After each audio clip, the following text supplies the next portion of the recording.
better cock your pistols.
Stars.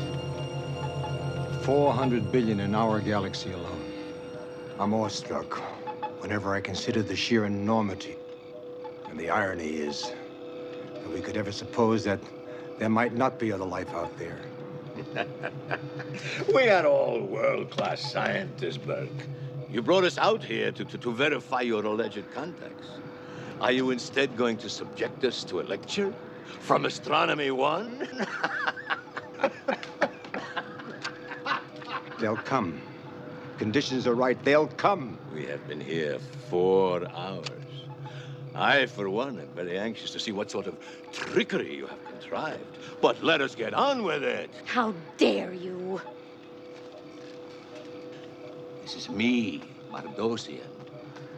You might fool these other puppies, but with me, you are out of your depth.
There.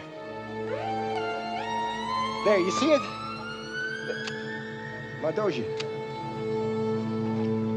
Ah, he's probably drunk. What's the matter with him? I think so. Passed out.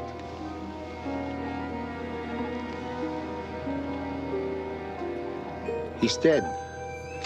What?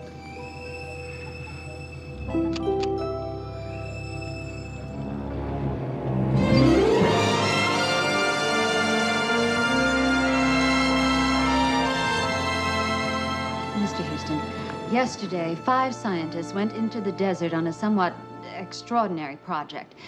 Those 5 scientists were not working together on this project. They are in competition for the Copernican Award. There is fierce jealousy among them. One of them, Dr. Ivar Mardosian, died. I read something about that. It was a heart attack, wasn't it? Yes, well, the fact is, not everything was in the papers. You mean that there's a possibility that he didn't really have a heart attack, that maybe one of the other The scientists... doctor has been autopsied, and the fact is, a heart attack did occur. But a heart attack can be induced by drugs or... Excuse me, Ms. Eggstrom, but if in fact you do feel this way, perhaps you should talk to the police because they have resources. There should be no police, no. The circumstances surrounding Mardozian's death cannot be made public. I must have your word that under no circumstances will you reveal any part of this conversation. You got it. No, Oh. It is the allegation of the other scientists that Mardozian's heart attack took place during the first contact between us and extraterrestrial beings. You mean like with yeah, little green ones, yeah. As in little tiny creatures from outer space. Yes, well, they did encounter something out there last night. I'm sure. Little green There ones. was something out there. Now, what the Society wants you to do, Mr. Houston, is to prove it. Either way, verify the contact for us or prove that it was an incredible hoax staged to cover up his murder. You must be the judge. Okay.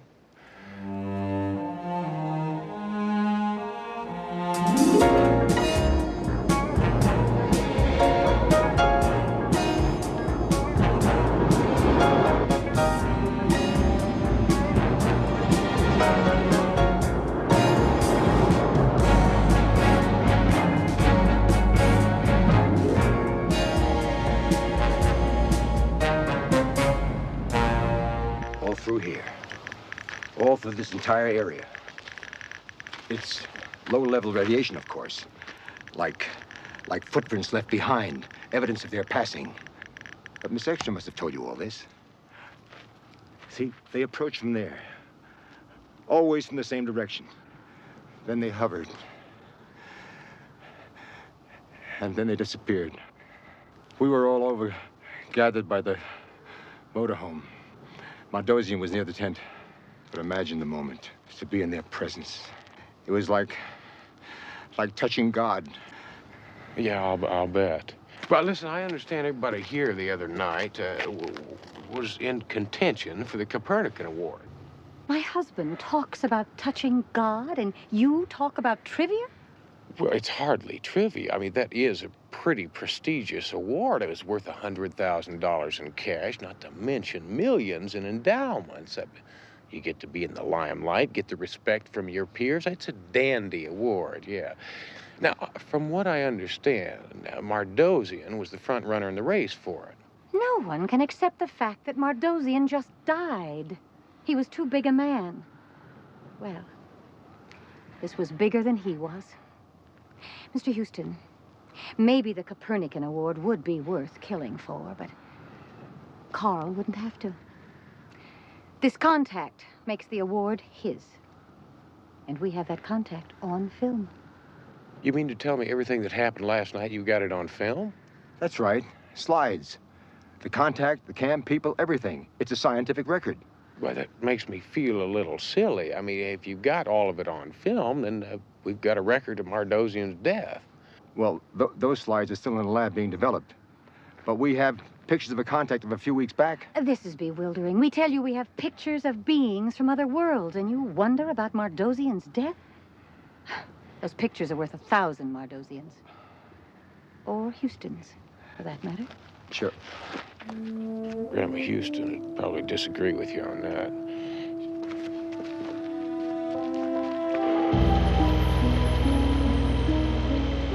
The cameras are set up to electronically sweep the camp at random intervals.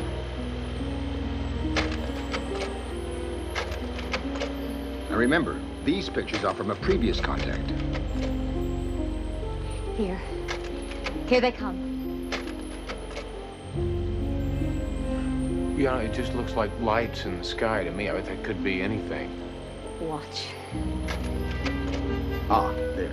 This is a craft hovering directly above our position. And the next frames, Mr. Houston, are probably the most significant photographs ever taken. These pictures were taken after the spacecraft landed. Stop there. That, Mr. Houston, is an extraterrestrial being on film. Incontrovertible proof of the first contact between men on Earth and beings from other worlds. If you say so. There. There's a head, an arm. I can't see that. They didn't come here to pose for portraits, damn it. No, I'm sorry, but I can't see it. I mean, it could be an arm or a head. All right? Tonight. You come here tonight. Darling, please, please. It's supposed to be a top secret. The society doesn't want you to... The society sent him here to prove this or call you a fraud. You come here tonight. I'm projecting that conditions will be right. We'll make another contact. And I've asked everyone to be here. If you met that face to face, would that cure your skepticism, Mr. Houston? I'll be here.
Okay, CJ, let's see the lineup of the people who were out at the camp that night. Okay, Houston, starting with Ivar Mardosian, the deceased. Now, he is not your stereotype scientist with the glasses and the microscope. This one was referred to as the Rasputin of academia.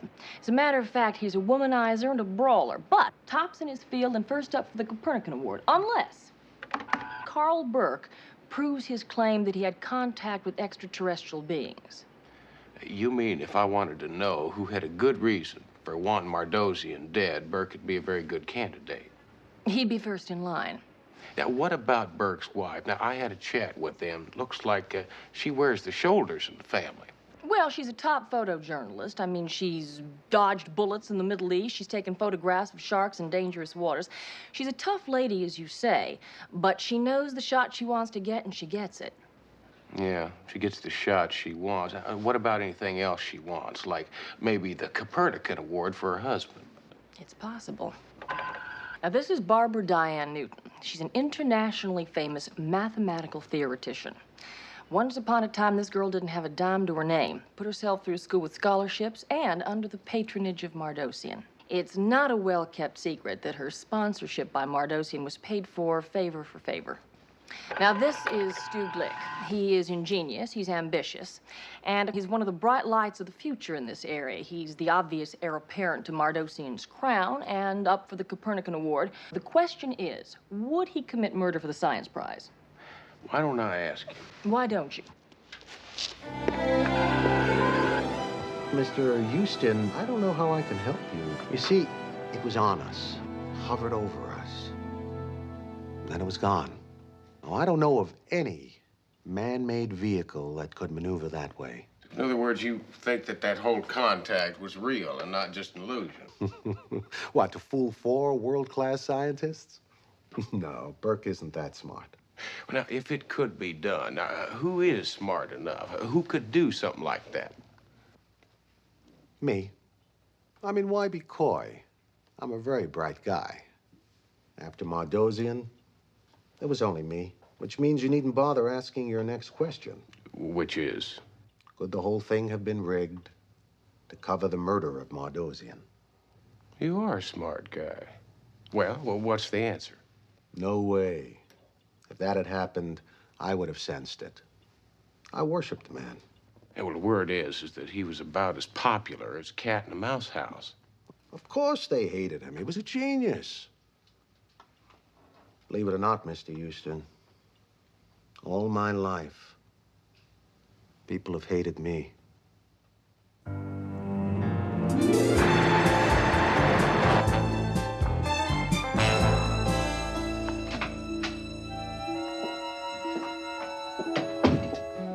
May I help you? Yeah, my name's Matt Houston. I'm looking into the Mardosian death, and I understand you were out there the other night. Did you believe everything that went on out there? Do I believe, Mr. Houston, in what went on the other night? In other beings? I have spent the past 11 years researching just that subject. You bet I do. Listen, I understand Dr. Mardosian was working on some similar projects, too, and I wondered how... Let's cut through all this, Mr. Houston. I had an affair with Mardosian. That is what you wanted to confirm, isn't it? I do wish it were more of a secret, but it isn't. So I live with it. Well, yes, you're right. I'd heard that he'd taken advantage of you. Well, at least I can claim my youth as my excuse. Some women never learn. Oh, that's right. There was more than one lady out there that night who had been, I believe the old-fashioned term was, wronged by the man. Cheryl Burke, Dr. Carl Burke's wife?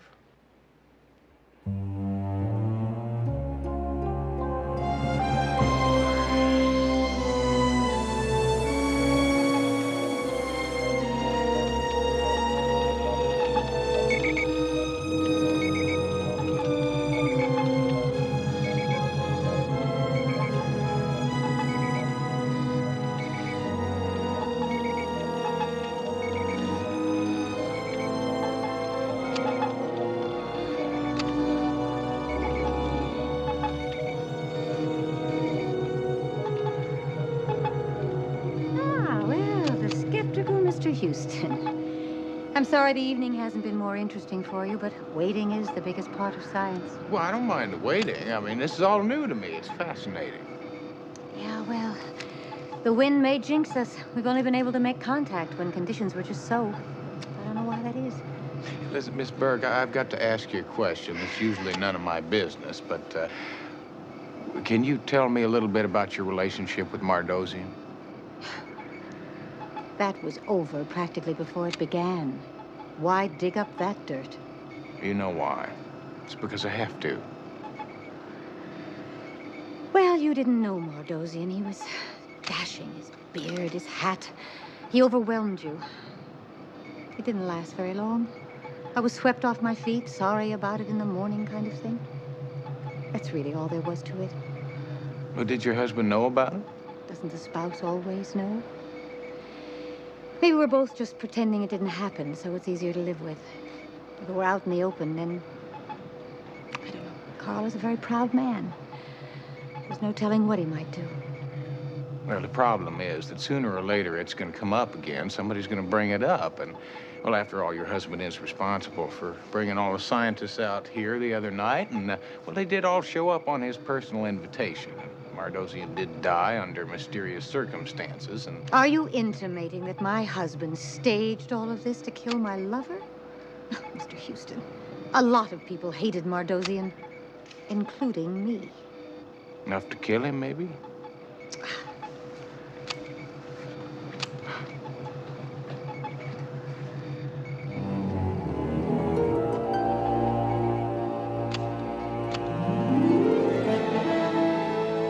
5 hours is a long time to wait, but Houston was willing to spend the time if E.T. was going to visit. Well, coffee's up. As exciting as this night hasn't been, it's that. Or toothpicks to prop up eyelids. Anybody else? Ladies? Something hot? Yes. Not for me, please. We'll pass this down to Houston. Thank you. Here, I'll take it. Bless you.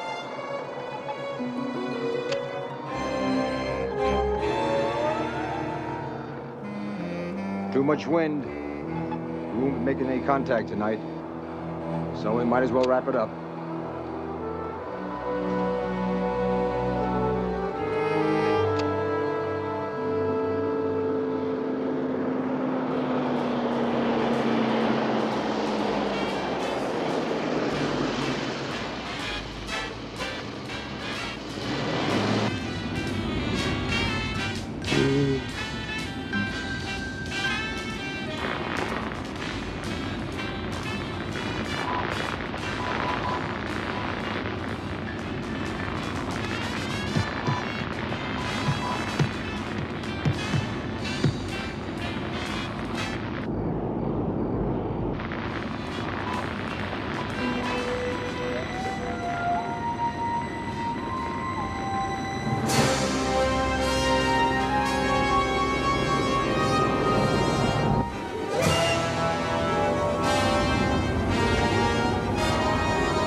Keep coming out of it, Houston. Come on.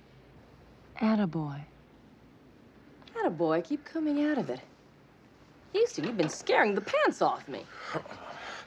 No, just lie back. Don't do anything now.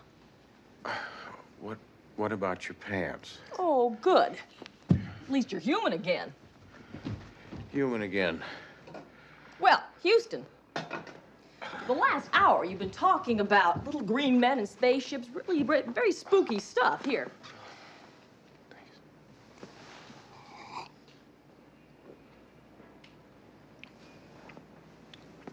The last thing I remember were some hands.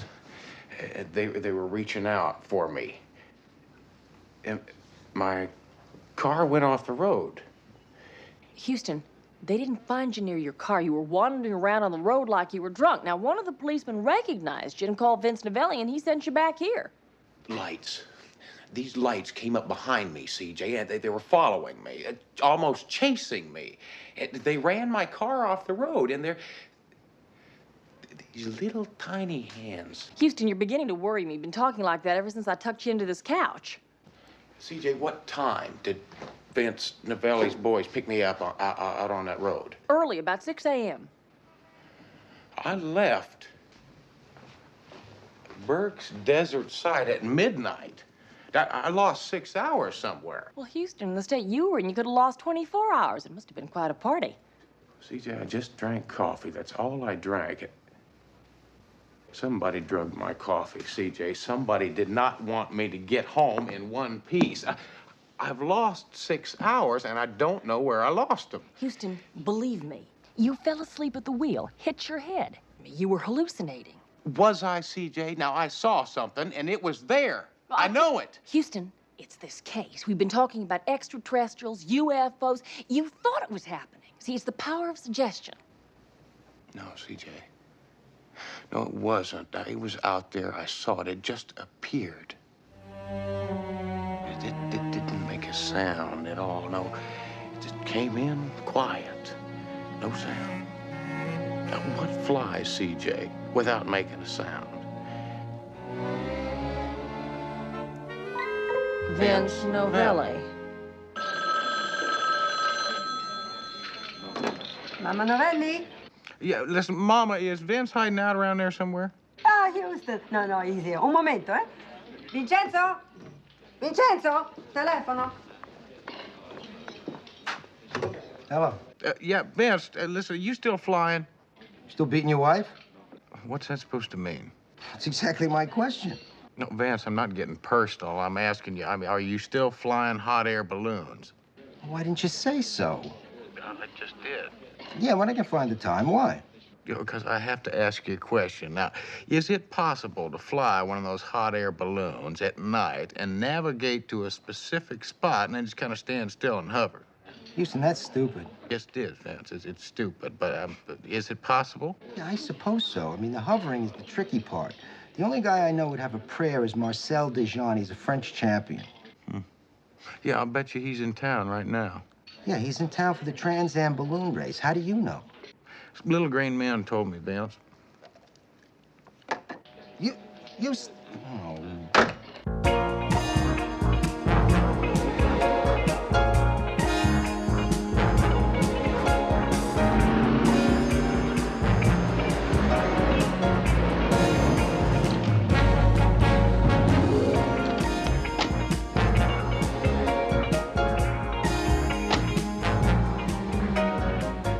Vince. Hi, CJ. How's Houston this morning? Well, now that's a good question. Let me be honest with you. I'm a little concerned about him. He's been talking about little green men with little tiny hands. Now, that's not like him. Hi, Houston. Did you take the pledge this morning? Thanks, Vince. Now, what about what Houston was saying? To navigate to one spot without sound and hover there. It could be done? Yeah. Like I told you on the phone. The only guy I'd know would have a prayer is Marcel Dejean. Where do I get a hold of him? His rig should be right over there. I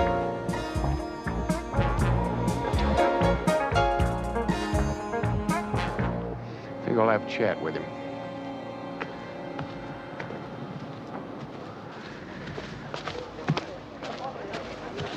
Excuse me, I tell you something. You are just the man I need to see. Hold on. Could you talk to me for a minute? I understand you're a world champion balloonist. Stand back. I'm about to fly. Well, I know this will only take a couple of minutes. See, I had to ask you some questions. Now, I'm an amateur, and I was wondering, how can you make a balloon just kind of, well, sit still in midair, you know, like hover? I need some pointers. I don't give pointers. Well, come on, take a couple of minutes now. I understand that you're the only man in these parts that could make a balloon do those kind of things. Well, it's almost like a UFO.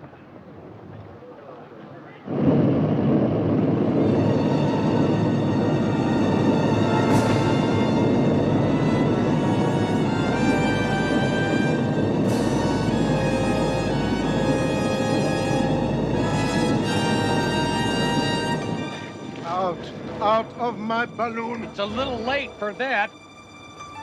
Wait, you're trying to kill me. No violence. No violence. American. No sense of humor. I'll show you a sense of humor as soon as we get back down on the ground. It's kind of like the way a hound dog goes after a bone. Wait! I was only taking off. Oh, would you come off it now, champ? Now, there was a man killed the other night when you pulled your little UFO stunt out at Burke's place. Now, you're flying yourself straight to jail. I'm paid to pull off a little joke for that professor, and you're talking jail? Wait a minute. You mean the professor paid you to pull that UFO stunt? No, not Burke, his wife. She arranged everything. Yeah, well, now it's all beginning to make sense.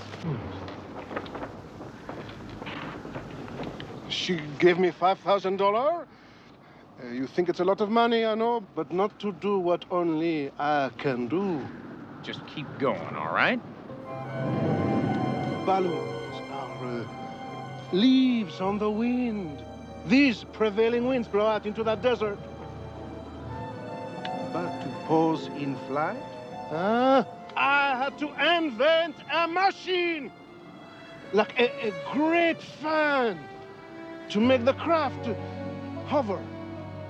And then there was rigging the arc lights and the amplifying horns to broadcast the sound. Yeah, fine. That's all great. But would you tell me something? Now, why'd you chase me in your balloon last night? I didn't. What do you mean you didn't? You didn't chase me down the road from Burke's place last night? Not only didn't I do it, but it can't be done. That's a winding road out there. No balloonist can regulate his speed and direction to follow a car along that road. Not even I. And I can make a balloon dance. And listen, if you didn't follow me down that road last night, then who did, huh? Oh, boy.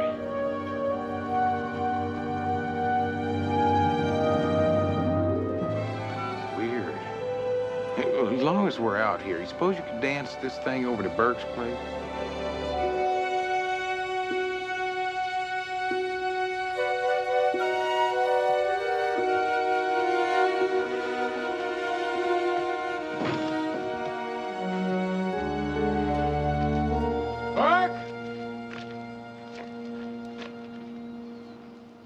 I don't believe anybody's home. Their car's here.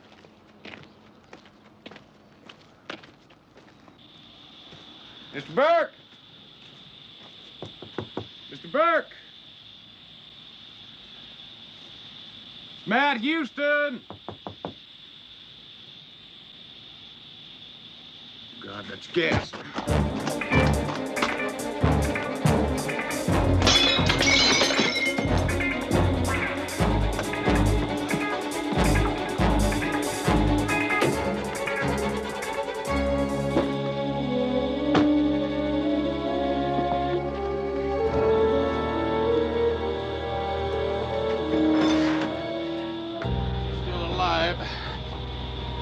Needs a little air. Is that field phone call an ambulance? Mr. Burke. You don't bother. He's not in there. No, I'll bet you somebody turned on this gas while she was sleeping.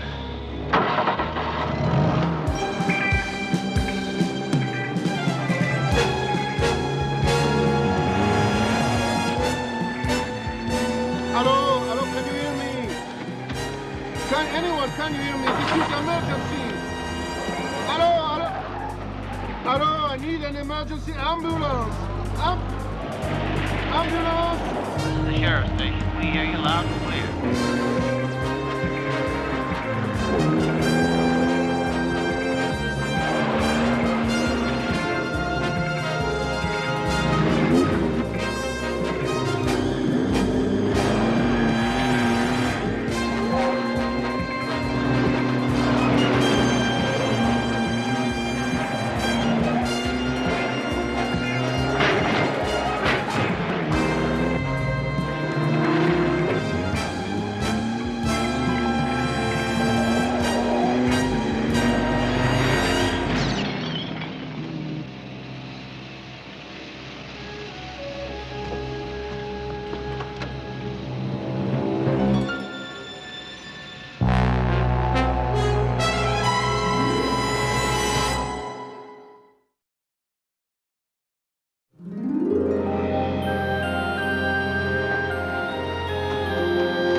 run that by me again?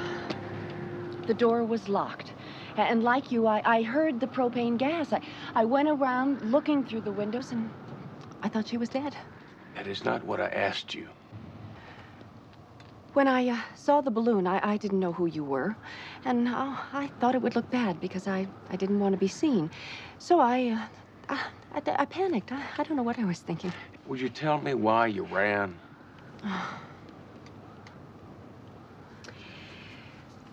I cannot take the scandal, all right? Everyone knew about my relationship with Mardosian, and he is dead. And now I thought that Cheryl was dead. There's nothing more I could do to help her. I am up for tenure at the university. I am up for the Copernican Award.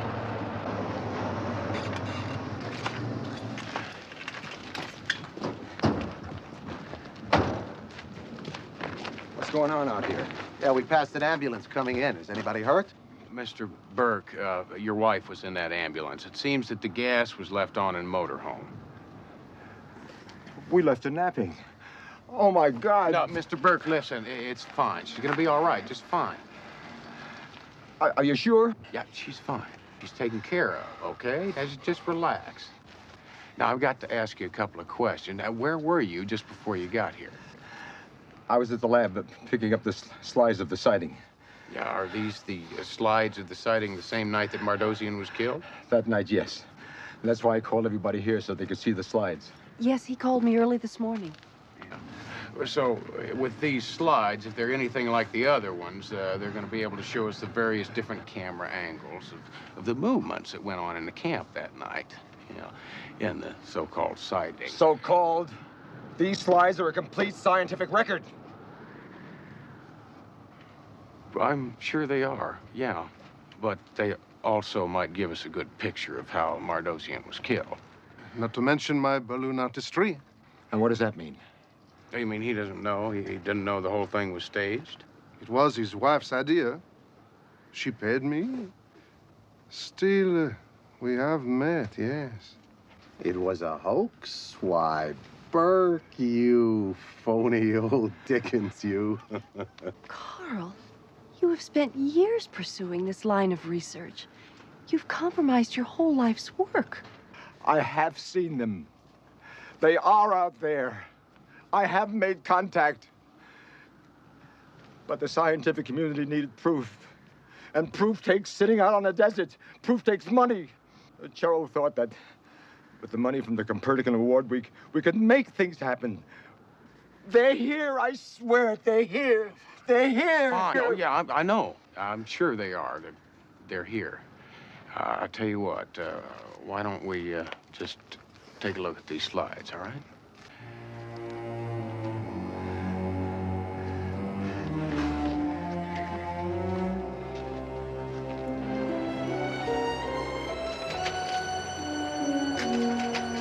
You're not going to see anything on these slides. Mardosian's dead. And now with Carl and his wife pulling that fraud, well, it's down to you and me for the Copernican Award.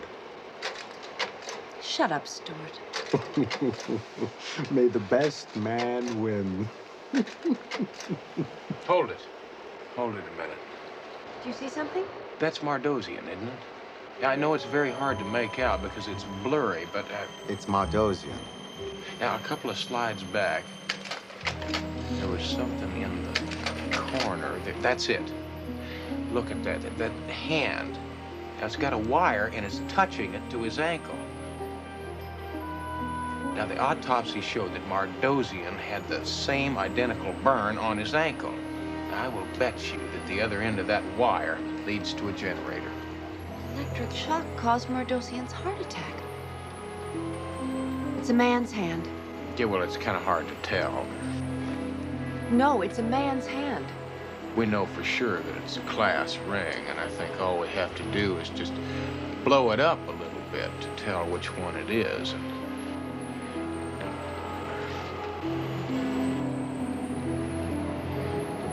Why don't you tell us what school he went to, Blake?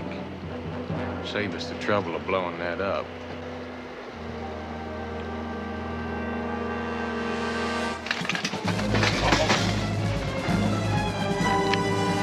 Hold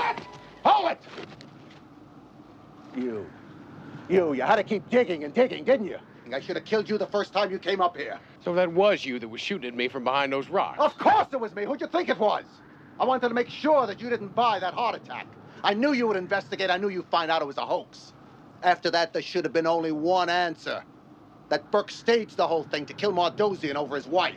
It might have been a very good reason, but tell me something. Why did you kill him? Because I was sick and tired of being in his shadow. That's why I killed him. You know what a difference that award would make for the rest of my life? Do you? So, you got tired of being the protege, huh? That's right, and you couldn't wait for him to retire. He would have gone on forever. Retire. I had the whole thing figured out perfectly. Perfectly. Except the question mark was that film. It was a 1,000,000-to-1 shot, but I had to figure out what was on that film. I had to find out for myself. Oh, the angles. The cameras couldn't have possibly recorded those angles. That's right. See, I have a little confession to make. I told my associate, Murray, to doctor up a couple of those slides, and we paid off the lab boys to slip them in with Burke's badge. How did you know? You see, I really didn't know, but I had to take a chance. You see, I knew you all wore the same college class ranks, but I took a 50-50 chance, used a man's hand. I went fishing, Glick, and you took the bait. Under other circumstances, I would tip my hat to you. What are you going to do to us?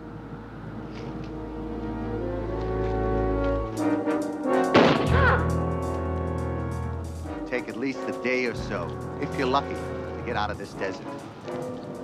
By then I'll be in Mexico.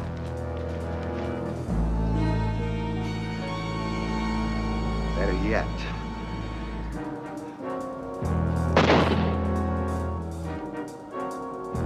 Please. you, come with me. No? Come on. Don't.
Listen, now, if I'm to get this thing down on the ground, I'm certainly gonna need you.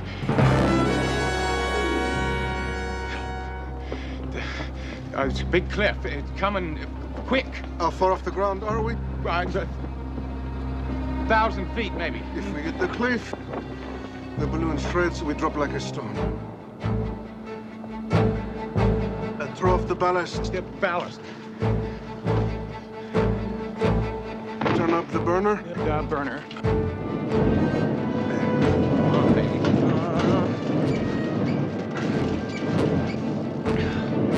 How close to the cliff? We're about 20 feet. Well, it's 15.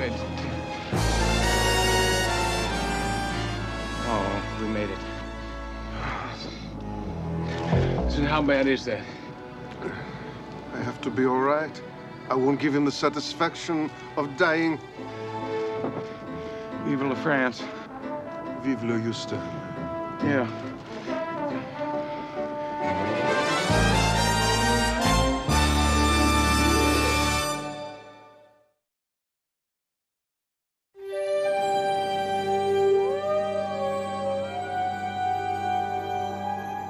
There's the Big Dipper. And the Little Dipper. There's Capricorn. And if you look, you can almost see the stinger on Scorpio's tail. Murray, you don't need a telescope to appreciate the stars. There's just something about the stars. I don't know, something to dream on. Yeah, something to wish on. CJ, you see that brightest star right up there? They call that the wishing star. Houston, if you could make a wish, what would it be? Well, I think I'd wish that I knew for certain what that was following me down the road the other night. Oh, Houston, we've been all through that. I mean, those police helicopter patrols go up and down that road all the time. CJ, this was not a police helicopter. I mean, they make noise, and this thing didn't make a sound. CJ, I saw things. I mean, those hands reaching out for me, and the men, the little tiny men. That batter could have been the lights of an oncoming car, especially in your condition. Face it, CJ. Houston had a close encounter. ET, UFOs, all that stuff. Consider yourself lucky, cowboy. You could have been beamed aboard an alien spacecraft. What would you have done then? Phoned home.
Better cock your pistols.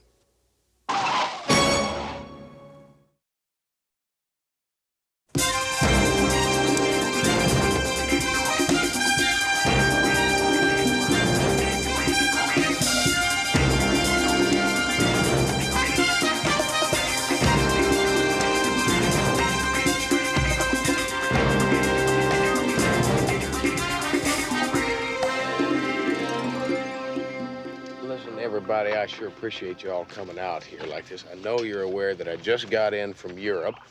Now, I want you to know that we did close the Rotterdam shipyard deal out there, and it turned out very successful. I think we'll make $1 or $2 on it. Now, you'll have to excuse me because I am suffering a little bit from jet and brain lag. Houston, this condominium conversion proposal is not going to require much of your time. Now, my brother Murray told me never to waste any of your time, so I'm not going to waste any of your time, Houston. Now, let me get right to the point. With me, I've got graphs, I've got computer projections, I've got charts, housing density reports, water tables, blueprints, models. I've been to the mayor's office, checked on building permits, and as a matter of fact, I'm sure that any question you might have that either myself or one of my able-bodied assistants will be able to help you with. You always talk this fast? Well, as a matter of fact, sometimes I talk faster. You know, time is money, money is time. I'm intended to you just time. Myron, fine. See, it's because of your brother Murray that I don't have any time today. See, he's sitting in Singapore waiting for CJ and I. We're on our way to the airport. He's got another sweet business deal. Well, that's absolutely no problem because I can sum this all up for you in 5 minutes. You got 2 minutes. But Houston, you don't The understand. clock's ticking, Myron. Okay, the apartment complex in Denver. Now, if I can just get you to direct your attention to the black one over here, I think this will help clarify. I thought he was going to the Orient. What are all those men doing down there? Looks like they're having a business meeting. I read an article about Houston in Playboy. It says he often conducts his board meetings around his pool or his private jet flying off to some exotic location.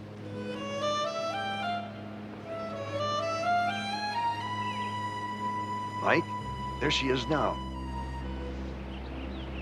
Oh, yeah. Such a pretty lady. Too bad. Why? Everybody has to die sometimes. Today's just C.J. Parsons' turn. That's all. And recommend it as a go project. Yeah, I tell you, Myron sounded like a real money-making son of a gun, and I would go along with you on it, except, CJ, if you are going to make it to the airport on time, I think you best go by your place and get your luggage. Can I take Lamar's wagon? Well, you can use my car. Houston, we're gonna be in the Far East for 2 weeks, right? So I packed a little more luggage than I... Yeah, well, fine. At least you'll take the wagon. Thank you. Oh, by the way, there's a trailer in back of the barn. You can hook that up. It's got all kinds of room. Myron, why don't you recap that condo deal for Houston?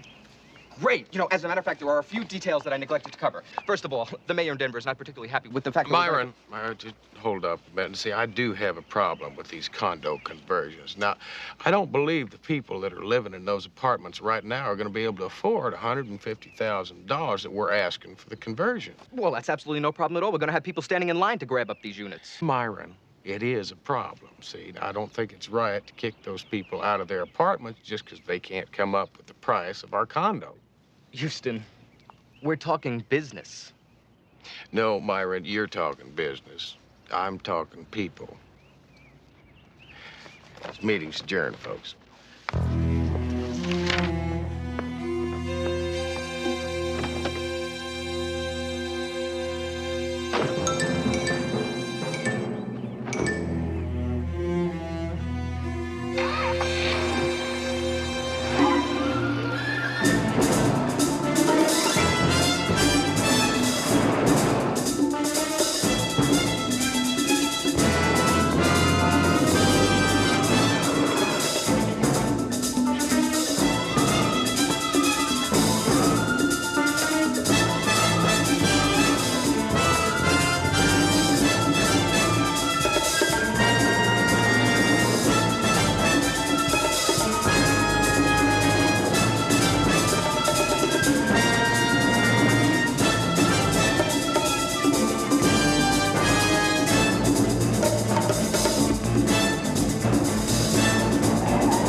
Catboy 1, come in. Catboy 1, this is Legal Eagle. I've got a Mayday on Deep Creek Road.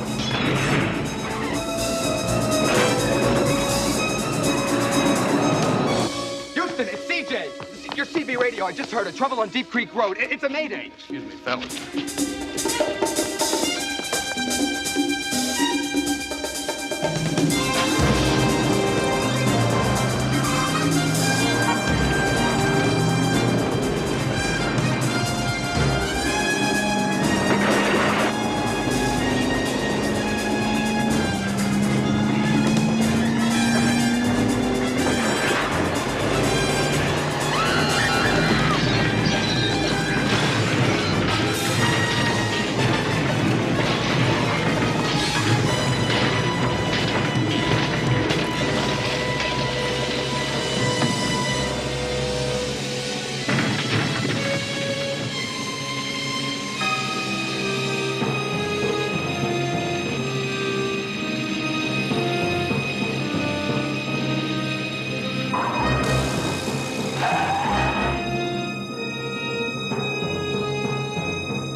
Mike, this is crazy. Let's get out of here. I want to make sure she's dead first. Of course she's dead. Nobody could survive that. Yeah, we'll see about that. I'm telling you she's dead. Yeah. That takes care of Reynolds, Baxter, and now Parsons. Just 2 more to go, and a whole week to do it in. Yeah, well, I want to make sure. Hey, isn't that Houston's car? Let's get out of here. Come on. First this. Now she is dead.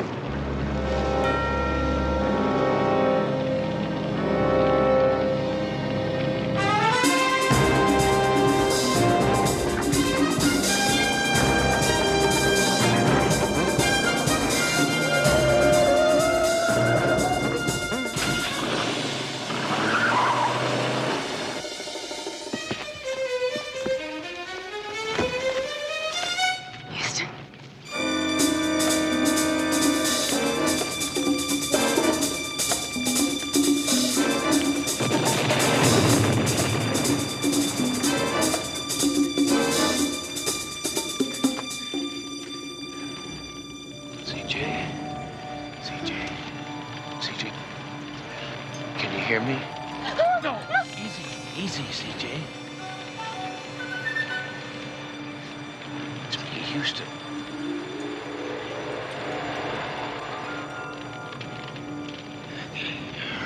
CJ, listen, are you all right?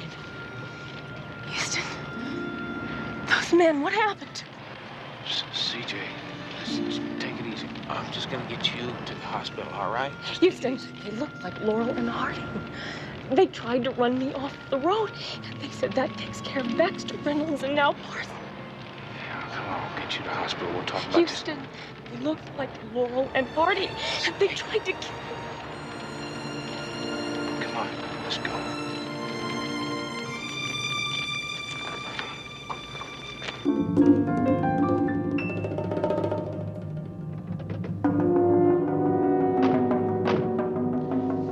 I ditched the pickup. Tell me what you see. I see Houston. He's carrying her to his car. Is she dead? But she has to be dead. I mean, the way that thing blew up. Idiots. All right. Find out what hospital Houston is taking her to, and then make sure C.J. Parsons gets her medicine.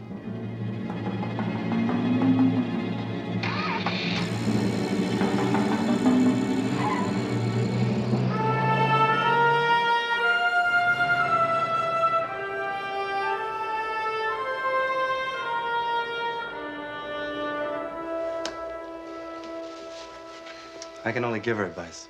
Can't make her take it. Thank you, Doctor. Come on, CJ. I mean, listen to the man, would you? I mean, he says you have a slight concussion. What's it gonna hurt if you stay here overnight? Big deal, Houston. Everybody gets a concussion. Everybody gets a concussion, but would you just listen to me? I mean, sit down, all right? Now, I am worried about you. You are a very lucky lady. If you didn't have those seatbelts on, you might not have come out of that accident alive. Houston, I'm going to say this again. It was not an accident. Laurel and Hardy. Yes, exactly. I mean, I know it sounds crazy, but this is what they looked like. Except for Hardy, the fat one had a scar right here on his face, and Laurel had a hook for a left hand. A hook? A hook. And after the crash, when they thought I was dead, I heard them very clearly say that takes care of Baxter, Reynolds, and Parsons. CJ, do you know a Baxter or a Reynolds? Yes, Belinda Reynolds and Kathy Baxter. We were sorority sisters in college.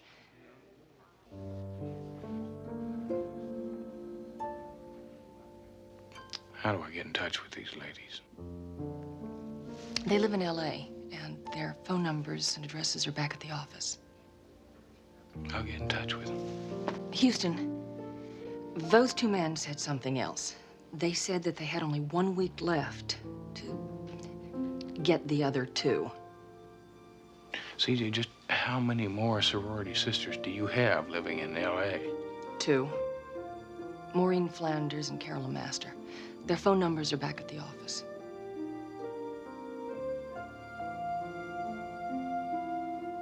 All right. Well, I'll get in touch with all of your sorority sisters and make sure everything's all right. Just do me a favor, please. Just stay here until the security men get here, all right? Okay.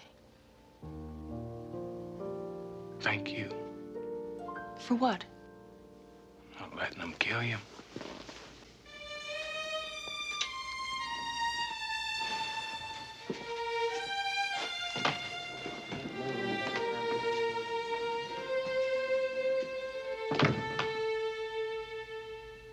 Nurse Bartlett, call physical therapy on 14. Nurse Bartlett, call physical therapy on. Sorry. Here, let me help you. Thanks for giving me a hand. It's all right.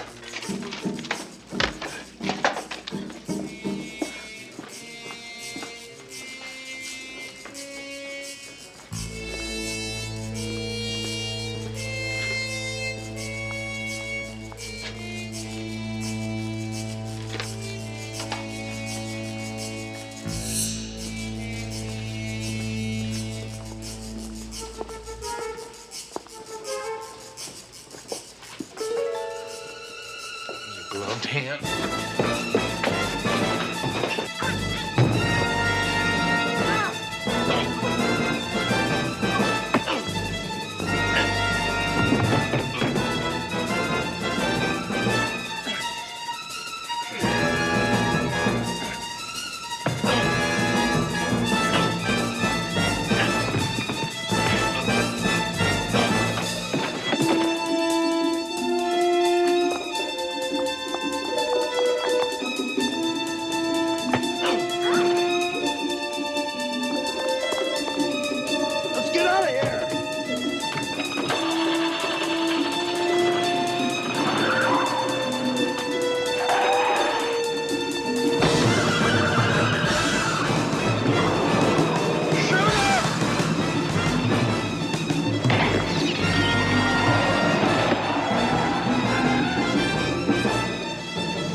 Everybody, and welcome to the Comedy Classics Club.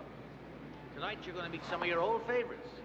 Charlie Chaplin, W.C. Fields, Groucho Marx, Laurel and Hardy, and many, many others. Laugh at them all over again and enjoy yourselves. Well, Stanley,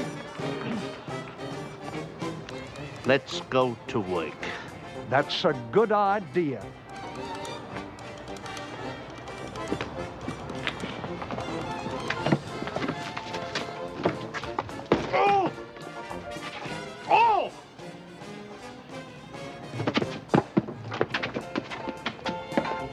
Reminds me of a time, many years ago, when I discovered the Aqui Indians drinking the juice of the cacti. I hear they're going to tear you down and put up an office building where you're standing. Godfrey Daniel. Hey, why are you staring at that young lady? Well, except for that mustache, she looks just like my Uncle Harry. Oh. Hey, I know your Uncle Harry. He doesn't have a mustache. Yeah, but she does. Oh. Oh! She does not excuse us.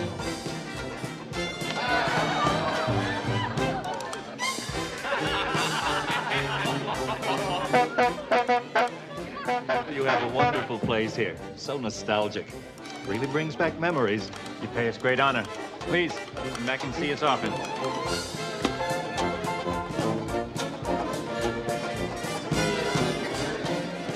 How much would you charge to stand at the wrong end of a shooting gallery? Didn't we meet in Weehawken? Perhaps not. Darling, I'm sorry I'm late. There's so much to be done. The caterers and the dressmaker and then Frankly, I don't think Prince Charles and Lady Di went through half as much preparation for their wedding. Oh, it's just that I want our wedding to be so perfect. And it will be perfect. Because there'll be you. 6 more days. Oh, Jonathan, I'm so excited. I feel like a schoolgirl. And you look like a schoolgirl. You're sweet. But I haven't been a schoolgirl since... We agreed never to mention age. You're so much younger than I. Elizabeth, beauty has no age. It simply is.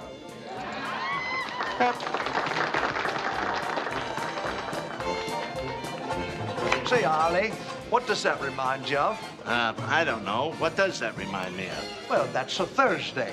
How could that possibly remind anybody of Thursday? Well, it's easy, you see. There's a Monday, and a Tuesday, and a Wednesday, and a Thursday. Hold out your hand. You heard me. Hold it out.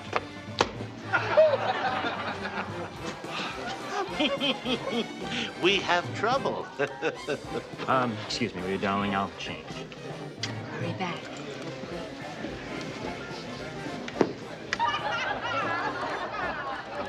I'd rather have 2 girls at 21 each than 1 girl at 42. What's he gargle with, razor blade? Now, why do I have the uncomfortable feeling that C.J. Parsons is still among the living? Houston lucked out again. Lucked out? Yeah. What are we running here, huh?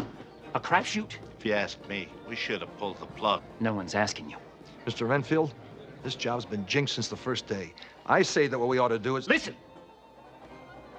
That woman out there is worth more money than the 2 of you can count. In no way are we going to pull plugs, turn back, or abandon anything. Ever! What about Houston? Yeah, fat chance he's gonna let us snare that Parsons girl again. Then pull his plug.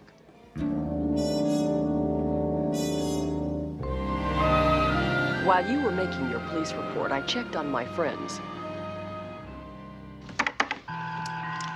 About 10 days ago, Kathy Baxter, one of my sorority sisters, was killed when her car blew a tire and she plowed into oncoming traffic.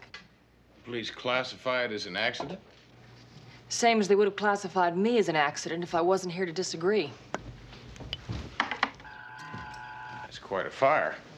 It happened about a week ago. 5 people killed, including another sorority sister, Belinda Reynolds. Arson? Bullseye. Last time I saw Belinda, she was worried about her son's eyes, about his having to wear glasses or something like that. Funny what you think of at times like this. Yeah. Listen, what else have you got on your 2 living sorority sisters? Maureen Flanders turned out to be one hell of a lawyer. Local? Junior partner with a Century City law firm.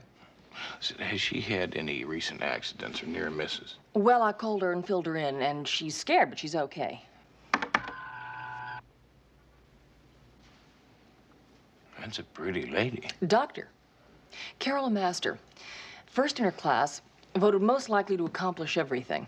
Did she? Well, she thinks so, Houston. She gave up the big bucks to operate a free clinic in East L.A. Have you heard from her lately? Alive, well, and happy.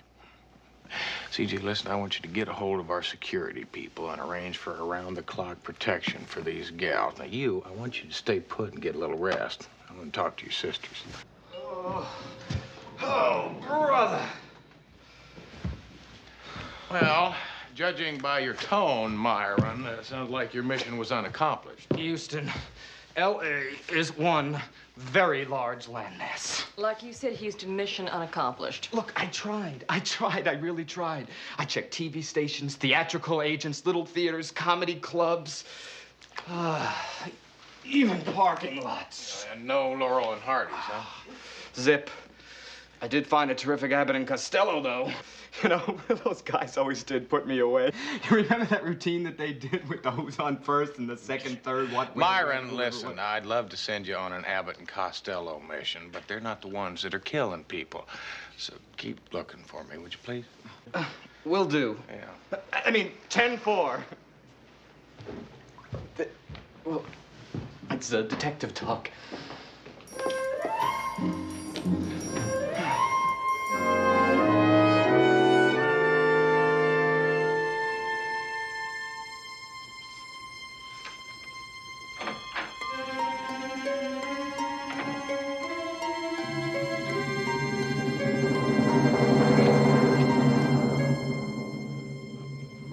Flanders? Oh, I'm sorry, Matt Houston. I'm a touch late. Listen, I just walked right through your outer office. I thought I locked it.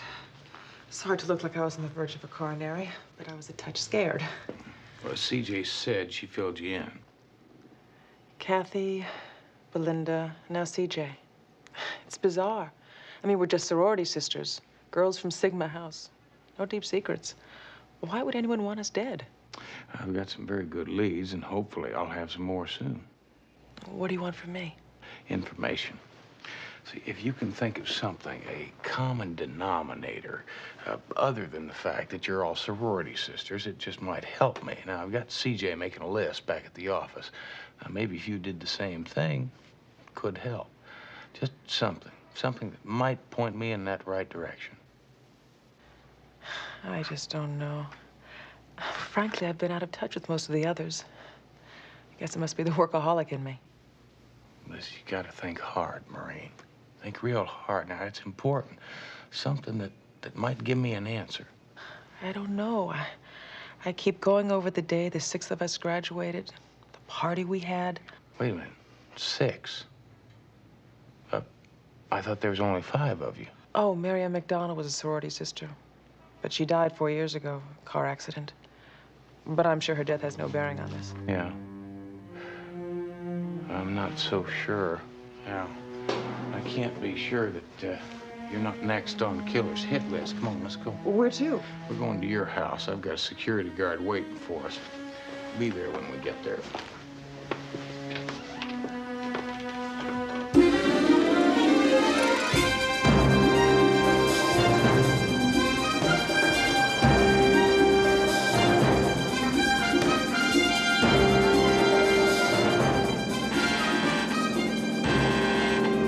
Houston. It's me. CJ, I thought I told you to go home. I am home. One of the reasons I'm calling is to see if Maureen is okay. Maureen is fine. I just took her home. Listen, she told me about Mary Ann McDonald. My God, Mary Ann. Must be my concussion. I completely forgot about her, Houston. You don't think her death's connected to this, do you?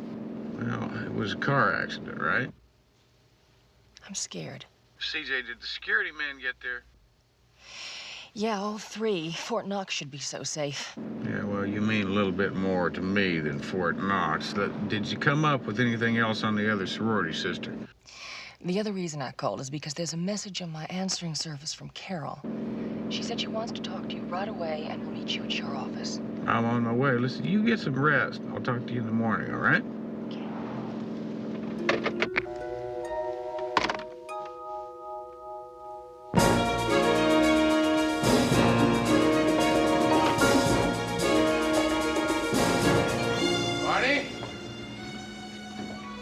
Houston, I'll be up in my office for a bit, all right?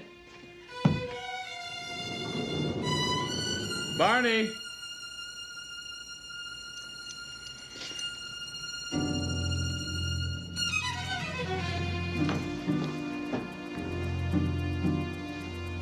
I'm still alive. Operator? Matt Houston, listen, I need an ambulance right away, please, at the Houston Inc. building. It's 100 Century Plaza South. Thank you.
Houston, we gotta make him what was left of that guy who took a swan dive off this building. Name Richard Hunter, would-be comedian, Philadelphia, in town about 6 months. Any other occupation? Like I said, failed comic, got desperate. You name it, he'd do it if the price was right. All of which tells us absolutely nothing. Yeah, except for the fact that these two fellas, one of which was on the concrete at the base of my building, could have been working for somebody who masterminded these murders. Vance, thanks for coming down. I appreciate it. Thanks for the coffee. Bye-bye. Bye, CJ. You know, I sure wish you hadn't come down here. Why didn't you stay home? Come on, Houston. First my sorority sisters, now you. How am I supposed to stay at home? It's a good point. Let's go to work. All right, CJ, these are all the players and their common denominators, at least the ones we know of. I checked the out-of-state sorority sisters. They're all fine. Houston, listen, I'm worried about Carol. I spoke to her on the phone. I filled her in. She said she was going to meet me here at the office. It's been quite a while, and she hasn't shown up. Oh, yes, she has. Doc! CJ. Hi, Doc. How are you? Fine. How Oh, you doing? you look great. Thank you. Matlock, this is Carol LeMaster, the best sawbones Harvard ever gave a sheepskin to. Well, Dr. LeMaster, you can take my pulse anytime. Well, I only wish we were meeting under happier circumstances. Yeah. Well, hopefully the information that you girls give us will prevent us from coming up with another eulogy. Now, your lawyer friend, Maureen, she told me there was a common denominator that we don't know about yet. What's that? Mary Ann McDonald. But she's been dead over 4 years. What could Mary Ann's death have to do with us now? You tell me. Well, there's not much to tell, Houston. She was a lovely girl, voted most popular in the sorority. And she was lucky. Everything fell into place for her. Mary Ann was bright, pretty. She met a real Prince Charming and got married. Just like a fairy tale. Except for the ending. Yeah. Listen, Maureen told me that Mary Ann died in a car accident. Now, where was that? San Francisco. Oh. Houston, where are you headed? San Francisco. I want to find out about the so-called accident. Doctor, it was a pleasure.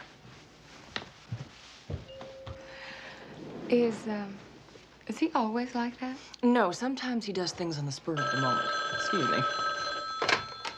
Houston Industries. CJ, Myron, put Houston on the phone fast. Myron, he's left for San Francisco. San Francisco? But I think I found half of what he's looking for. Hardy, but no Laurel. That's because Laurel is dead. Kidding. The top floor? Ooh. Okay, I'll keep an eye on Hardy until you hear from Houston. Right. Oh, excuse me. I'm sorry, miss. Okay, but the next guy that grabs him, he gets punched out. Oh, they used to call me Snow White, but I drifted. Oh.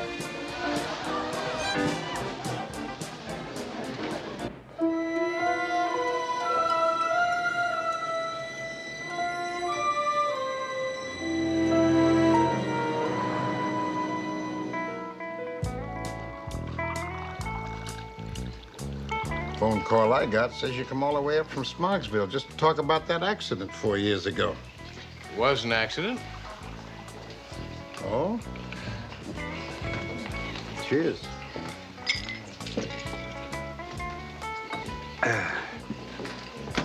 Well, here's the story.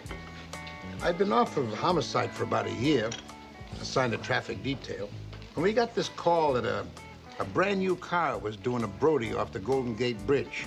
220 feet straight down, plop.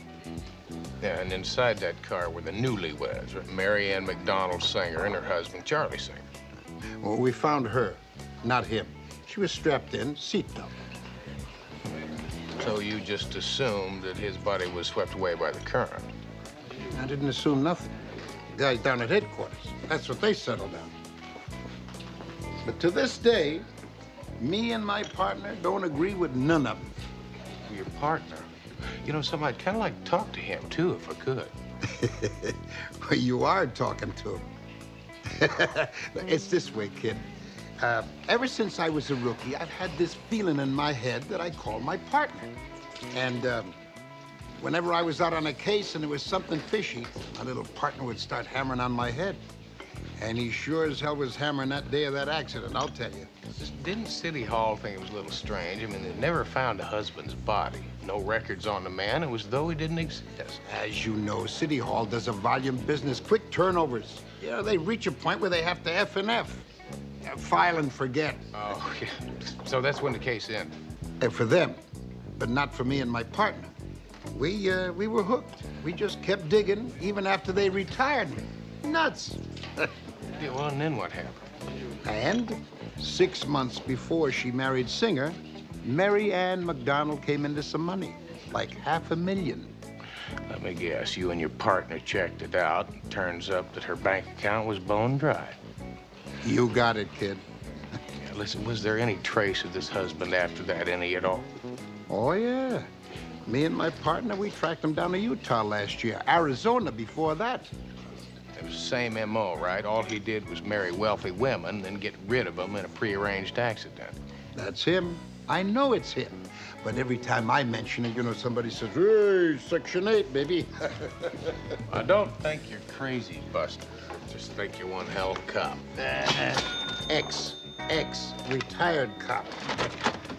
You know, I wasn't going to show you this until my partner checked you out.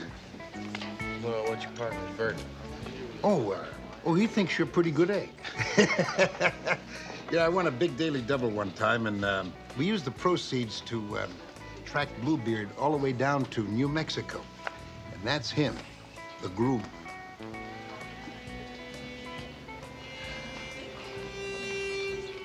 Tell me something, Buster. Can I hang on to this for a bit? Only on one condition. You catch that creep, you let us know. Me and my partner would feel vindicated if you did nail him. You got it. And I'll tell you what, tell your partner I'd like to buy both of you a very expensive dinner. You know, steak and lobster. Who knows, maybe we'd come up with a big bottle of champagne. Oh, he'd like that. I bet you he would. All right, come on now. From now on, shirts and ties. That's it.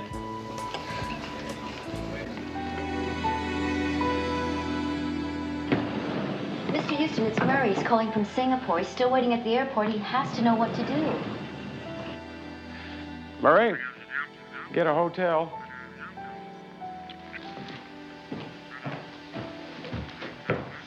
I haven't met the chap. Oh, Houston? How was San Francisco? Well, I think I'm one step closer to finding your would-be killer, CJ. Listen, ladies, I need to ask you all a question. Now, are any of you planning on attending a social event this week, say, like a wedding? I am. And so am I. Ditto. Ditto. So you're all going to a wedding? Aunt Liz's. Who's Aunt Liz? Aunt Liz, Elizabeth Davis, as in Davis Diamond Mine, Davis Steel Mills, Davis Land Development. You might say Aunt Liz is the patron saint of our sorority. Founded it back in the year of the flood. Supported it ever since. You obviously don't read the social columns, Houston. It's going to be the wedding of the decade. Does anybody here recognize the groom in this photograph? It's Charles Singer. The man who married Mary Ann 4 years ago. We were Mary Ann's bridesmaids. The man has made a career out of marrying rich women, and then he kills them off, like he did Mary Ann, and like he plans to do with Aunt Liz. Houston, this doesn't track. Now, why would he want to kill the three of us? It goes like this. Now, he knows that Liz is connected with the sorority sisters. Like you said, the wedding's going to be a very large media event. He's afraid one of you is going to recognize him from a picture, because it'll get in the newspaper, on television, no doubt. Houston, where did you get that picture of Jonathan Renfield? What do you mean, Jonathan Renfield? The owner of the Comedy Classics Club. Jonathan Renfield is the name of the man Aunt Liz is going to marry. Didn't CJ tell you that I found the latter half of Laurel and Hardy last night at Renfield's club? Myron, I forgot. I didn't have a chance. Now, are you positive that the man in the photograph is Jonathan Renfield? Well, of course it is. I talked to the man while I was there last night. You better get a hold of Aunt Liz and warn her, CJ.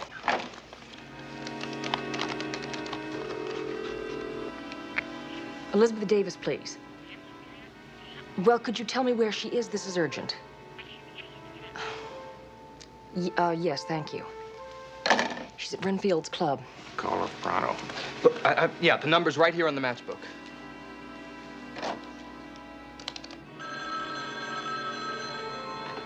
Hello, CJ. How are you?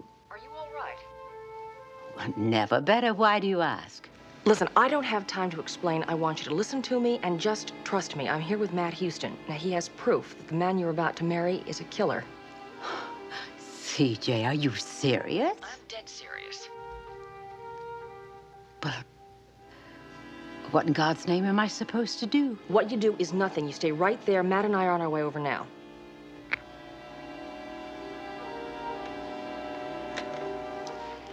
That was CJ Parsons with some good news and some bad news. The bad news is that Matt Houston knows all about your unsavory past. And the good news? Miss Parsons and Mr. Houston are en route here to rescue me from your evil clutches. Well, then, we'll have to prepare something very special for their arrival, won't we?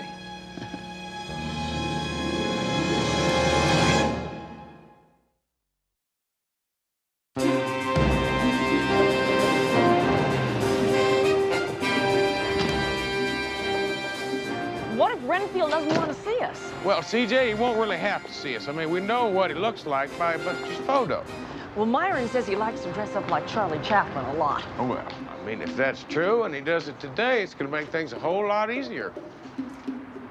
It's not going to be a problem. It's just going to be a piece of cake.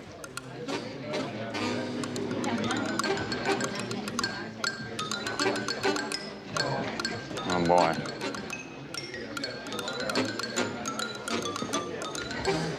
CJ, maybe if we just mingle amongst them for a while, sooner or later we'll run into him.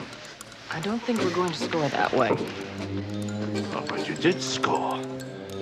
Now, I want you to do exactly as I say, Mr. Houston. You too, Miss Parsons. I thank you for your cooperation. But just head over to that door over there, please. Now, go ahead.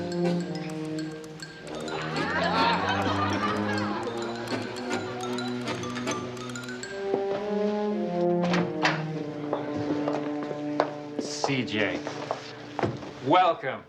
I haven't seen you since one of my weddings. And never mind the amenities, Jonathan. Did you bring the car on the front? Yes, ma'am. CJ, why do I get the distinct feeling that Aunt Liz is not playing on our team? Simple. I now have a team of my own. Meaning Mr. Renfield here has been your second man all along. Just tell me something. Why are you doing this? When I fell in love with Jonathan, and I do love the man, I had a complete background check run on him. It told me everything.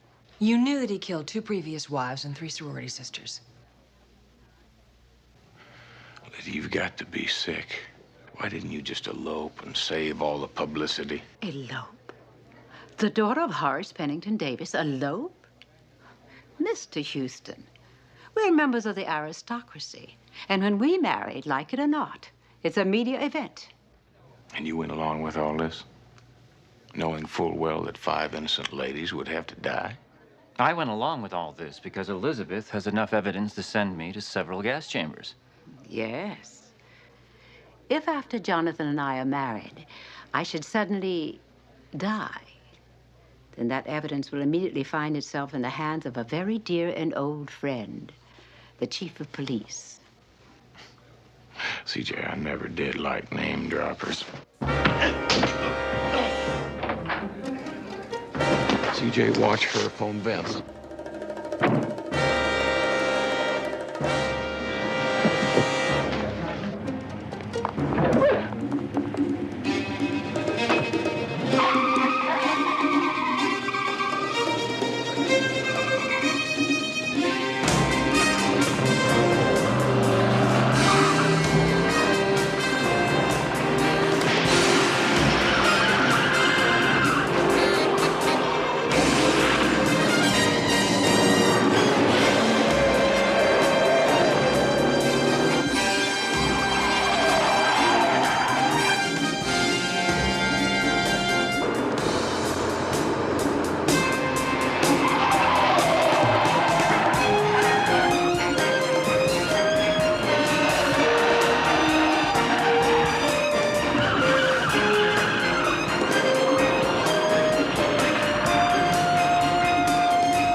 Well, you win some, lose some.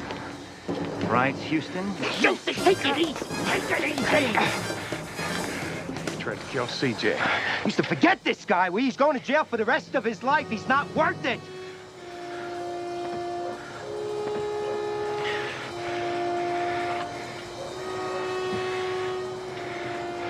Maybe you're right.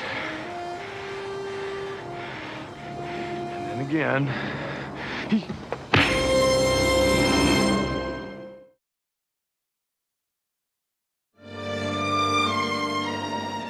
This might just wet your whistle here.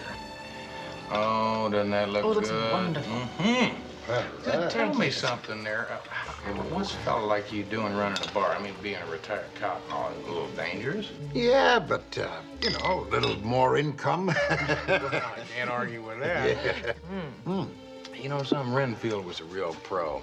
I mean, it's just like with all his victims. He really did his homework on Elizabeth. I found out that Aunt Liz was a classic comedy freak. And he built the classic comedy shop just for her. Hey. Mama. Okay, I'll talk to you later. Yes, Mama. What a handsome man. Who, Mama? Pero la. Oh, that's Mr. Buster. Oh, so he's the one who was a big-time San Francisco policeman, huh? Yeah. He supplied all the information to help Houston break the case. Boy, they sure got good-looking cops in that San Francisco. Come on, they got good-looking cops in L.A., too. Really? Oh, you could have fooled me. Oh, buonasera, CJ. Houston? Listen, Mama, I'd like to meet a friend of mine, Buster. Oh, how do you do? How is Mrs. Buster? Well, there is no Mrs. Buster. I'm a widower. Oh, what a coincidence. I'm a widow, too. 15 years. 15 lonely, long years. Won't you sit down, Oh, Mama? I really shouldn't. Mama, what are we going to have for dinner? We're starved. Oh, yeah, I'm hungry. Yeah, well, dinner would be a great idea. Oh, I accept, Mr. Buster. I know a wonderful restaurant. You know, they make caperetti not as good as mine.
Better cock your pistols.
CJ, just what exactly is the Beverly Woods Social Club? Well, according to Murray, it's a high-class charitable organization, a little bit like a country club. The annual fair that they're having today is to benefit handicapped kids. Yeah, well, at $5,000 a ticket, they're going to help an awful lot of kids today. 25 years ago today, gents. This bazaar marks our silver anniversary. Hard to believe, Holly. You sure don't look it. How much money has this club raised so far? Well, you'll have to ask His Honor the Mayor. He oversees the accounting. We should easily top the $20 million mark this year. Unbelievable. I'll say it one more time, Charlie. What I choose to do with that book is my business, and my business alone. Are we agreed? No, that is not what we agreed on. Okay. Bottom line, if you want to go on working for me, you'll never mention that book again.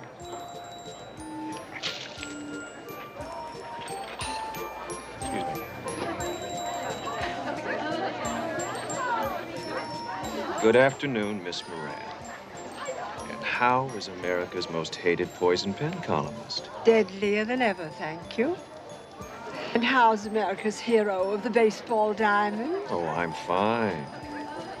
Just as long as you keep my name out of your column. You know, thanks to you, we've got a new phrase. Punk journalism.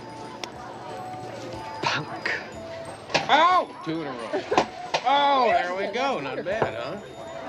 Let's see what else is around here. Yes, sir, Senator. I'm here to warn you that the forces of evil lurk all around us. Satan never rests. So that's why we need dedicated believers, brethren like yourself. No need to worry, Reverend Sunday. As long as I have a vote in Sacramento, you have a vote in Sacramento. Hallelujah. Sisters? Oh, boy, I think we ought to play some darts. Here you go. Welcome, welcome, welcome. I'm Holly Harkins, and you're Matt Houston. I know because I've seen you on the news several times. Pleasure to meet you. Listen, this is my associate, C.J. Parsons. Oh, yes, you'll do nicely. Muscles. I bet you can ring that gong. I beg your pardon? Oh, I hope it's you. Give me your tickets. Your ticket stubs. Yeah, C.J., have you got the ticket? I haven't got any tickets. Let me check.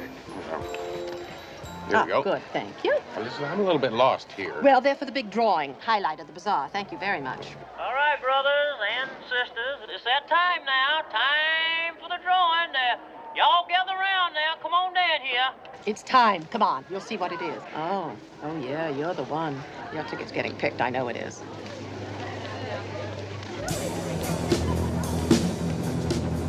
Like a raccoon? Good. That's it. Come on, brothers and sisters. It's time. Time for the drawing. Y'all come on down here and gather around now. Come on. Hallelujah.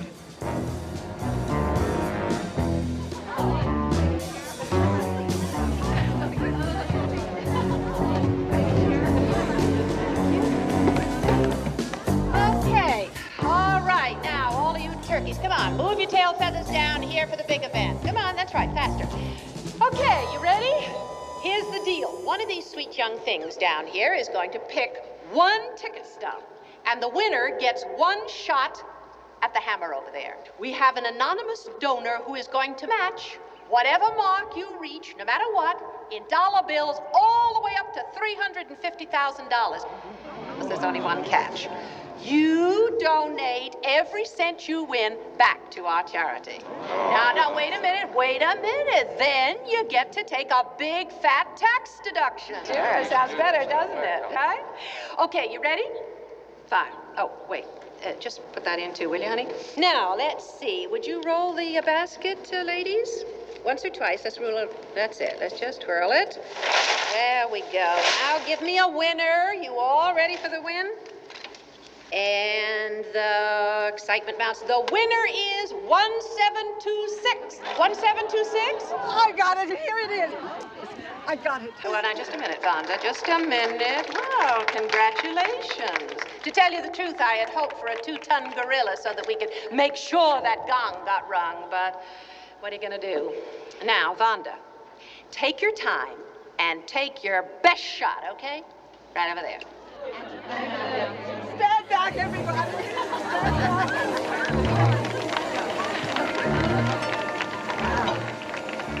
I'm may only weigh 120 pounds, but you're all in for one hell of a surprise.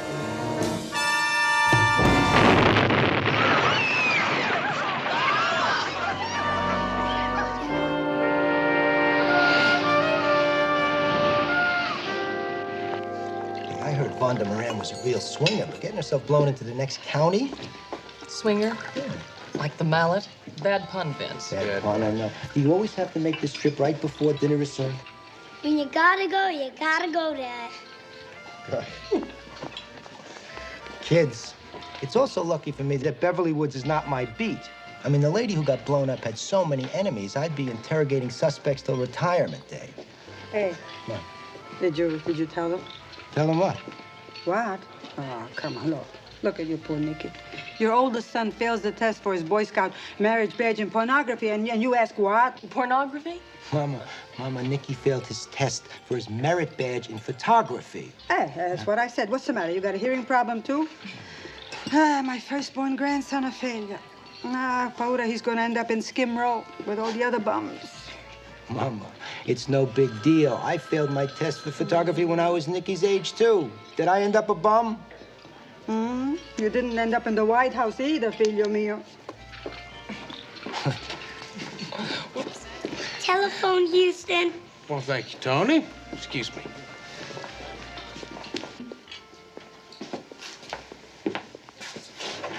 Houston. Pay close attention, because there'll be no instant replay.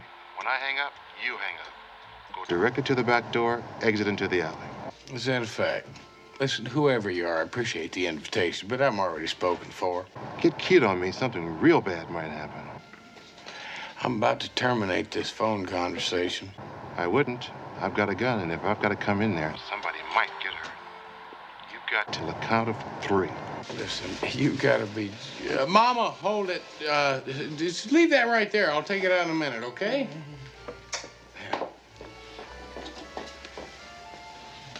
Listen, I'm on my way out.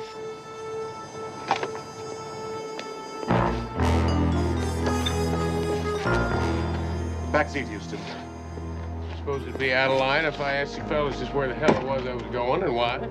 Back. Hey,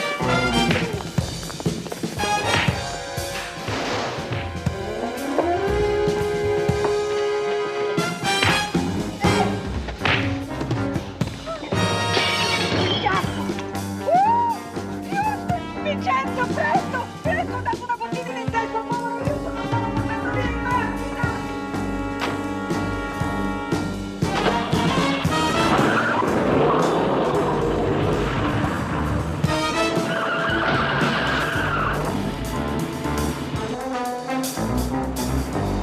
How's he doing? Still out. Stupid. Why can't he do it the easy way?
Inside, it's a police station. What?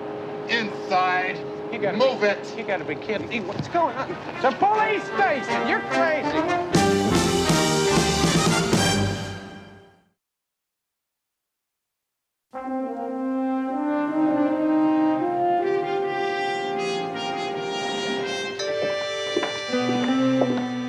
Hargan. Am I glad to see you? Good work, fellas. That'll do it.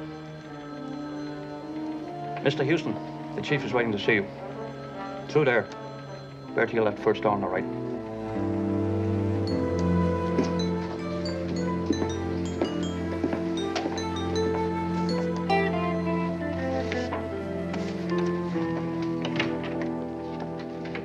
Welcome, Mr. Houston. Right on time.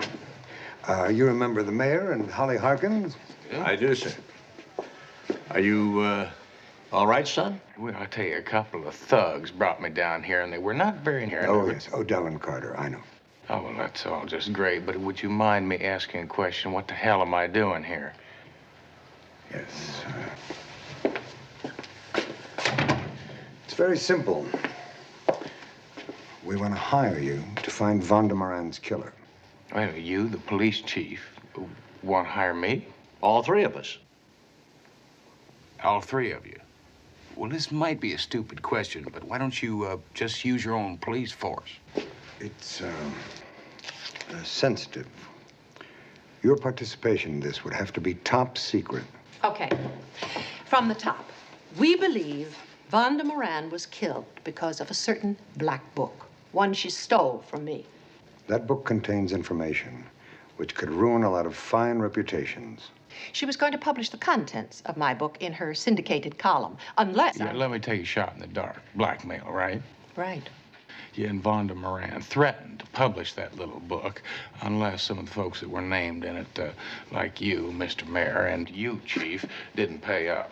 Well, it looks like I'm on a roll here, so I'll keep going. Now, seems to me that Vonda Moran's killer decided that they'd just take over the spot in the blackmail game. Is this true or false? True. Well, now I'm beginning to get the whole picture of this thing. Now, tell me something. Just how many club members are mentioned in this little bestseller? We are talking about club members, aren't we? Oh, no. No. Not all the members. We're concerned with a small but very elite branch of our club. We call it the Aphrodisia Fellowship. See, that's a cute name. It sounds more like a fancy word for a club of ill repute that supplies ladies of the evening to VIPs who are afraid to get caught. Now, look, this is the only fellowship of its kind in the world. It's for public figures who couldn't possibly... You get the point. Mm-hmm. And it's run to perfection by Holly here. Not one iota of trouble since it's been founded. Never. I suppose if you all want to discount the iota of the murder that happened today at the bazaar. Listen, folks, I'm sorry. I don't mean to be a prude, but this just is not in my line of work. Just a moment, please.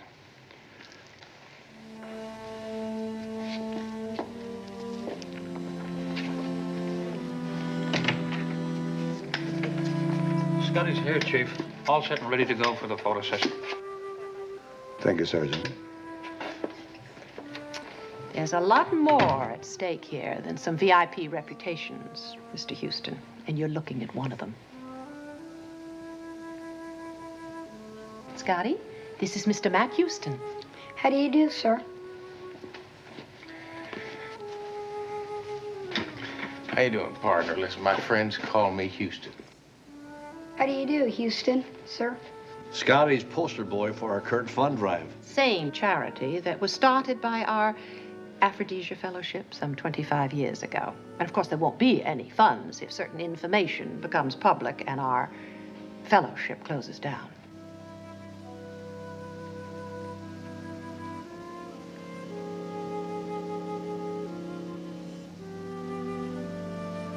You people drive a hard bargain. Listen, first off, I'm gonna need a list of all the club members. I'm gonna need files, photos, financial statements, everything from where they were the time the bomb went off to the grandma's favorite color. Anything you say, cowboy. Listen, why don't you run along and get your picture taken, okay? And I'll bet you it's gonna be the best fundraiser ever, huh? Thank you, Houston, sir.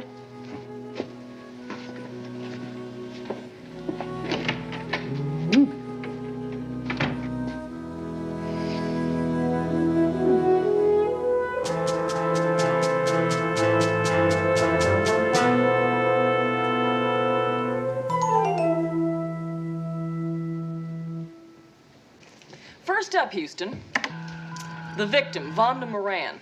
From social column to obituary page in one big bang. Suspects? Not that many club members. For example, Johnny Donato, club bouncer, glorified gopher, and Vonda's former live-in lover.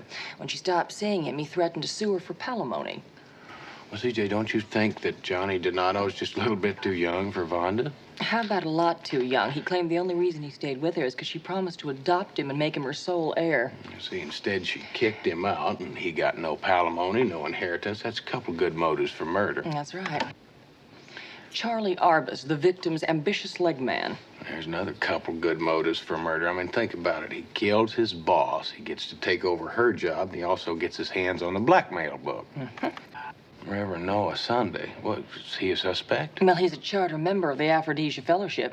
Oh, I see. And if his following ever got wind that their self-appointed savior had helped start a high-class bordello... His flock would stampede. You're all over him, CJ. Terry Noble. Baseball player extraordinaire. I tell you, CJ, and that man's a lot more. He's only got one fault, and that's he doesn't have any faults at all. Well, not so that his fans would notice, Houston, but he is running for a second term as president of the Aphrodisia Fellowship. I see. And if that news got out, I tell you, our all-American boy could be benched for life. I'd call that a fair to middling motive for murder, CJ, wouldn't you? When and where do we start? Well, I'd say we ought to start first thing tomorrow morning. Scene of the crime. Heard a famous detective say that once.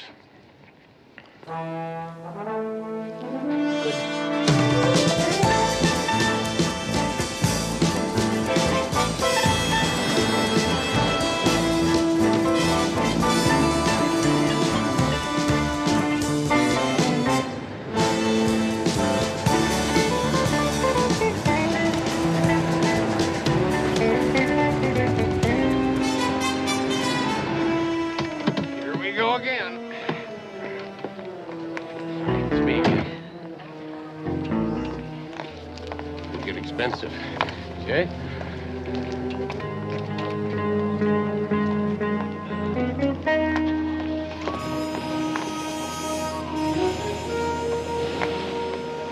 Morning, Chief. Holly. Morning. I was just telling Holly we haven't turned up very much on the Vonda Moran murder. The weapon was an easy-to-make firebomb, obviously set to explode on contact. So the killer didn't necessarily have to be an explosive expert. No, he could have been a rank amateur. The lab boys tell me there's a lot of sulfur mixed in with the TNT. Meaning? I don't know. It was just there. It's puzzling. All I have to do is figure out who put it there. Well, I've had so many workmen coming and going all week, anybody could have planted that bomb. Well, I have a staff meeting. If you folks will excuse me. Bye-bye. Listen, I have to ask the Chief a question. Be right back.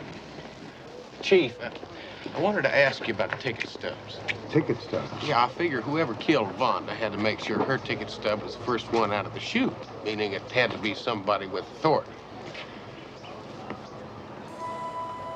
Holly? Yeah, well, think about it. All she needed was an accomplice, somebody to rig up that gizmo to explode as soon as Vonda hit it with a hammer.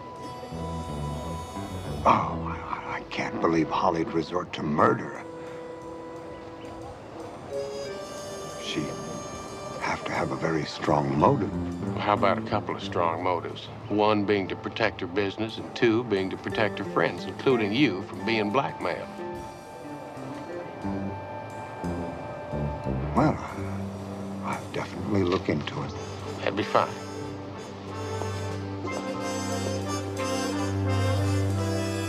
Excuse me, I really didn't mean to desert you here. Holly, I wanted to ask you a question. Uh-huh. What makes you so sure that Vonda's the one that stole your trick book? Well, now, that's one question I was hoping to avoid, because the answer to it makes me look like one hell of a suspect. You see, I was Vonda's first blackmail customer. Oh, yes, she promised to leave my club members alone if I would pay her $1 million.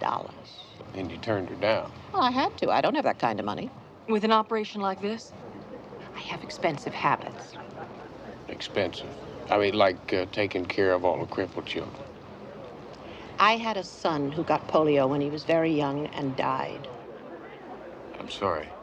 Now, I don't care who she's with. I'm going to talk to her right now. It's all right, Johnny. Ugh, those two have always been a mutual hate society. Holly, I gotta talk to you. Private. Look, Terry, if it has anything to do with blackmail, these folks know all about it. This is Mr. Matt Houston, and, honey... C.J. Parsons. Yes. $100,000. That's what they want to keep quiet. Just exactly who is they? I don't know. Hey, it was an anonymous phone call. Holly, how could you be so stupid to keep a complete set of records? That's a question I've been asking myself a lot lately. Holly's not stupid, but you are if you don't turn around and head out right now. Oh, hey, come on, fellas. Come on. Johnny. Listen, I think maybe it's about time that you just hit the road, all right?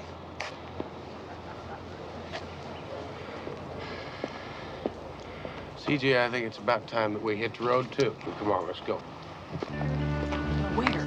We're gonna get us some of that old-time religion, CJ. Houston, are you sure we're not lost? Well, a man at his church said that Reverend Sunday was building his new tabernacle out here. I don't believe this. It's a dump. That's what the man at the church said.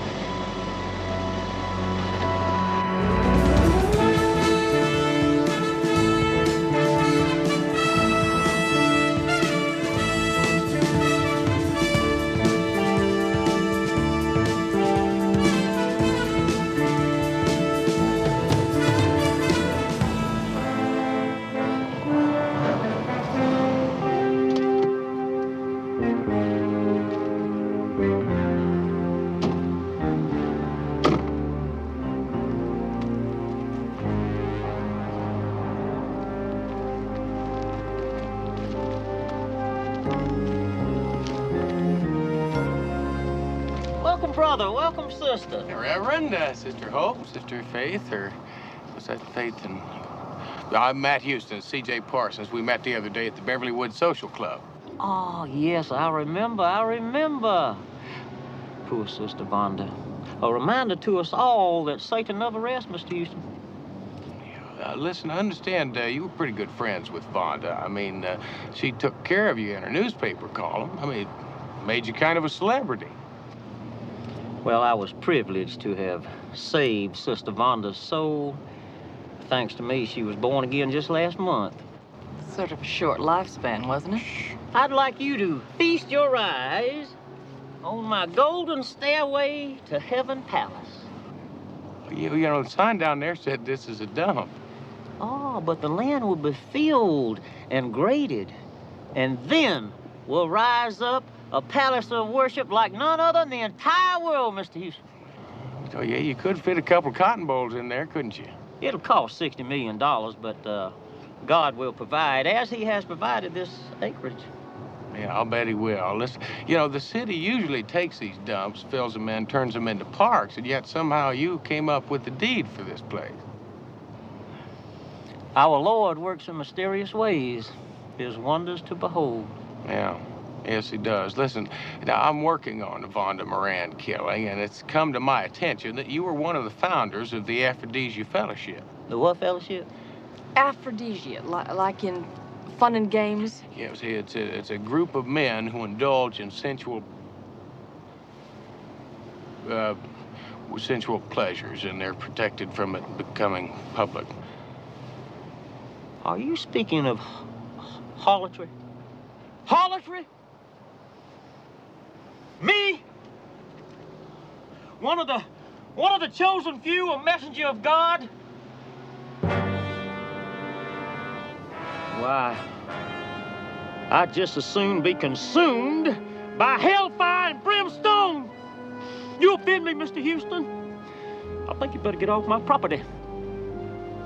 Prayer meeting's over, CJ. Please, just leave.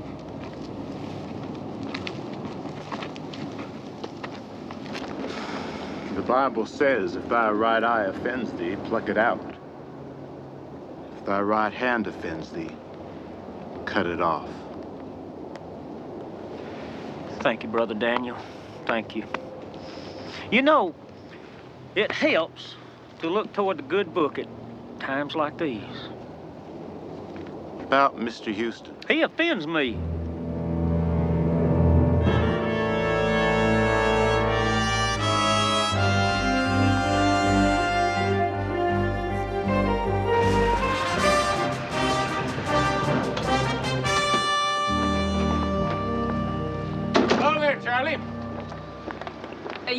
girls from yesterday? C.J. Parsons, Matt Houston? That's right. Listen, I've been hired to find out who killed your former boss lady.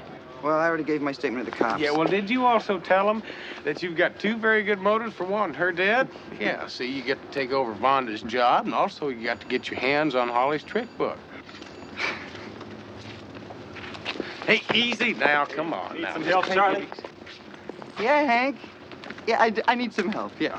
Listen, fellas, there's nothing wrong here. Fellas, there's no problem. Let's play some medicine ball with the turkey until he needs some real medicine.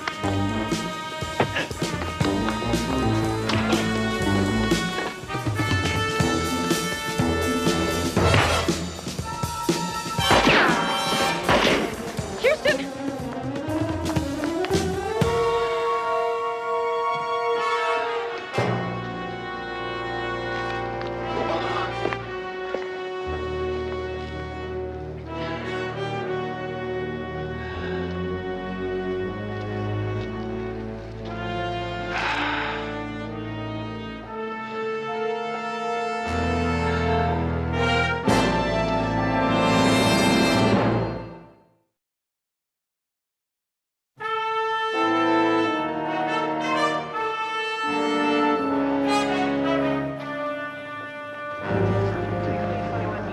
Now, the sergeant's got all your names, telephone numbers, addresses. All right, well, don't anybody take any long vacations. We'll probably be in touch with you again. Okay, you can go now.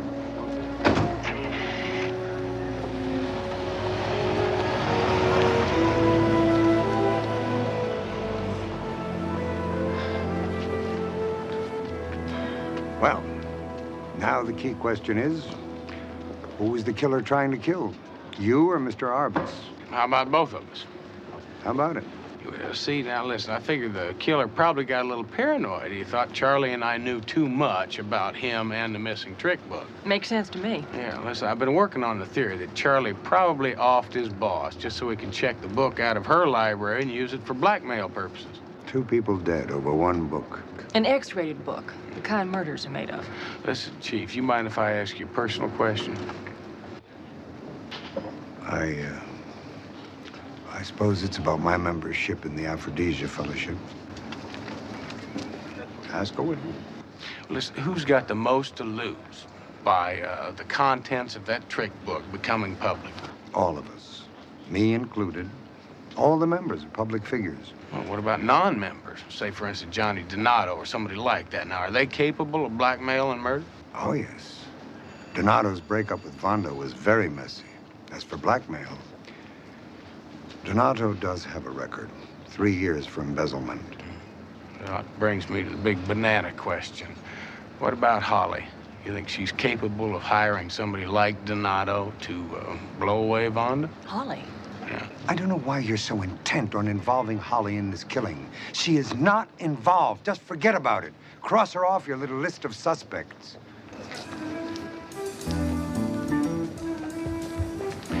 CJ, do you get the impression that the chief protesteth a little bit too much? A lot too much. I think it's about time that you got a hold of your friend in Sacramento, just like we discussed. I'll get that.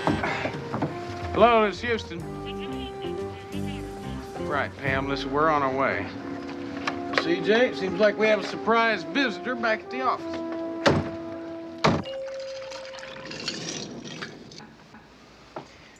Thank you, child. A work of art. Oh, how nice of y'all to come. Welcome, brother. Welcome, sister. Nice of you to invite us. CJ, if I'm not mistaken, this is the same man of the cloth that chased us off his property today. Please, Mr. Houston, I come in peace. Yeah, tell me something, Reverend. Doesn't the good book frown upon drinking? Did Jesus turn water into wine for the multitudes? Yes, he did. Yeah, Lot's wife also got turned into salt, but I suppose that just justify you drinking margaritas when the gin's all gone, huh? Excellent idea, Mr. Houston. Excellent. But see, tequila gives me a headache. Well, I'm sorry to hear that. Listen, let's get down to business, all right? Now, I still believe that you are one of the founders of the Aphrodisia Fellowship. Mr. Houston, might I have a word with you in private? Oh, yes, you might. Excuse me, ladies. Ma'am.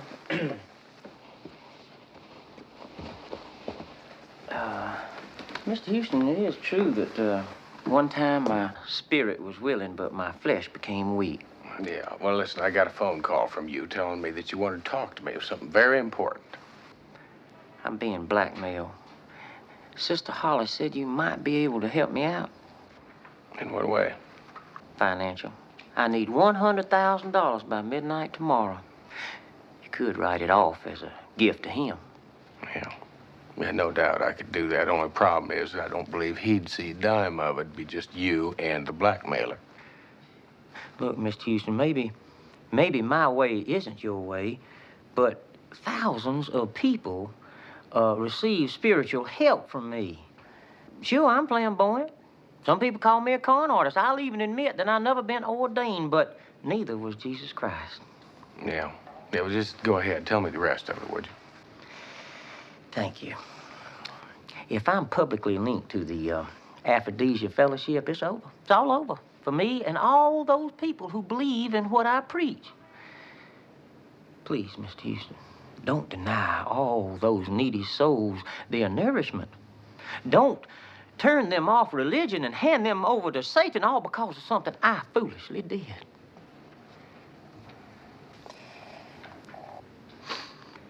Please, help me. Well, I'll make you one promise.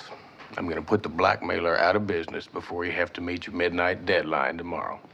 But what if you fail, Mr. Houston? Oh, ye of little faith.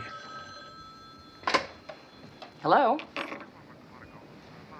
Yes, he's right here. Pardon me?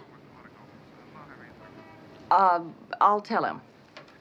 Houston, it's Terry Noble. He says he wants you to meet him right away. And it's not about baseball.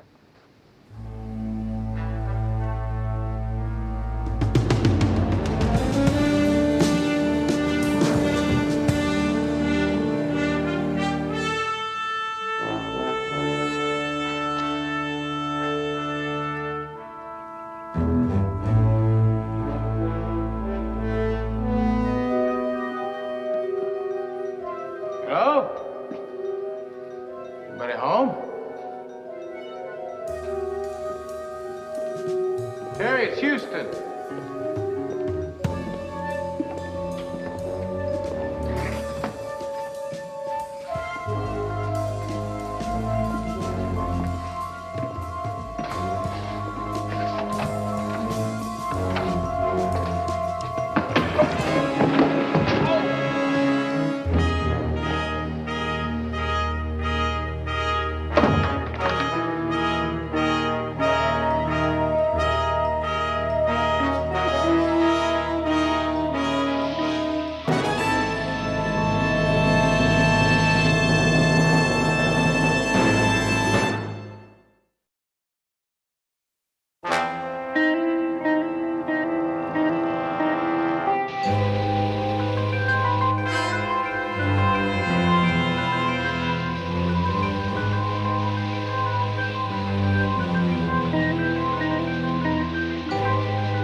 listen, really, I'm fine. I'm just dandy.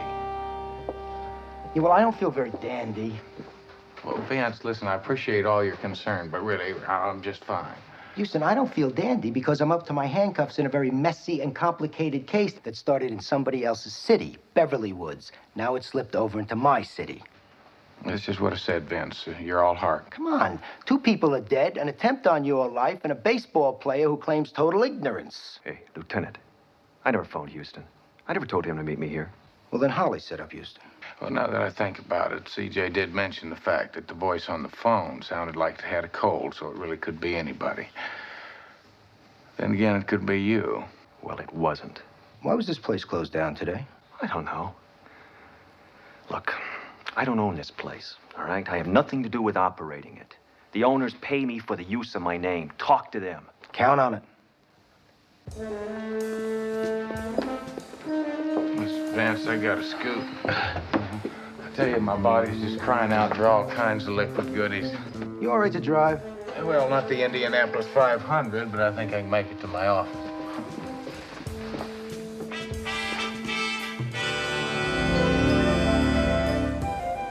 Well, I heard you had a rip-roaring afternoon and evening. I've had more peaceful days, CJ. How'd your telephone conversation in Sacramento go? Pay dirt. Everything you want to know condensed down for a very busy private investigator. Well, I should have known this, CJ. Well, now we know who the killer is. All I have to do is prove it. We know who the killer is? Yes, CJ, we do. Listen, I'm going to give you a list of people, and I want you to invite them all out to the Beverly Woods Social Club tomorrow at 2 p.m. What's the occasion? Well, it's the first annual Matlock Houston Hookerama.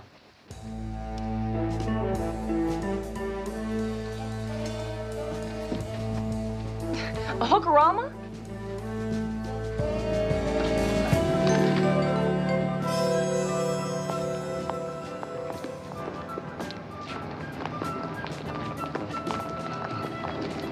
CJ, what time is it? It's 45 seconds later than the last time you asked. Listen, now, are you sure the telegrams I sent out said specifically for everybody to be here no later than 2 p.m.? Yes, Houston, but it's not quite 2 p.m. Yeah, well, huh.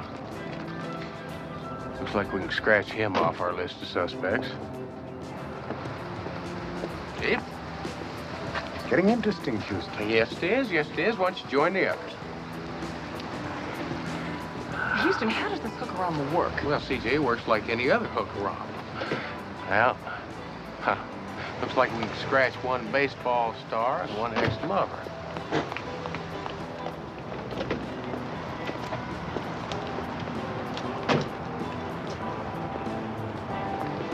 Well, soon enough, we'll find out. The others are waiting right over there. Crowd's over there. CJ, what time is it? It's 1 minute after 2. Yeah. You know, I think that's just about all the proof I need. Houston, that's nifty, but would you mind sharing that one with me, please? Well, CJ, figure it out for yourself. Now, what did the last line of that telegram invitation I sent say? It said that you were going to produce and publicly burn Holly's trick book at 2 p.m. Now, who didn't show up at our little bonfire here today? Reverend Noah Sunday. Now, why do you suppose the good Reverend didn't show? Because he has Holly's trick book, which means you have no book to burn. Right. Now, why don't you stick around and tell the rest of the folks what a hookerama is, okay?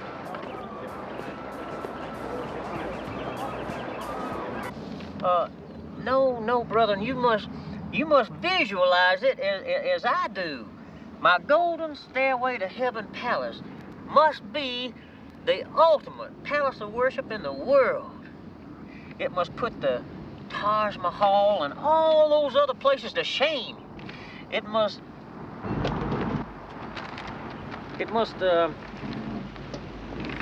I'll phone you later. That's all for right now.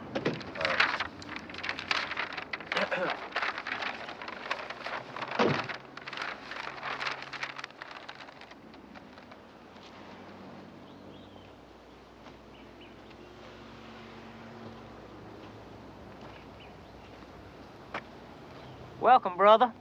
I know all about it, Noah. Blackmail, the killing.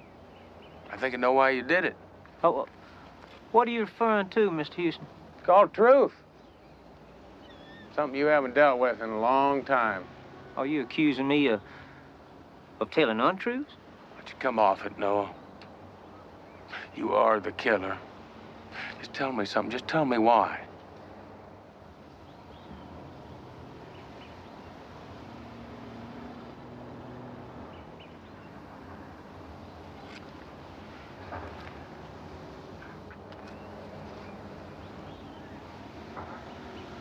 I did it.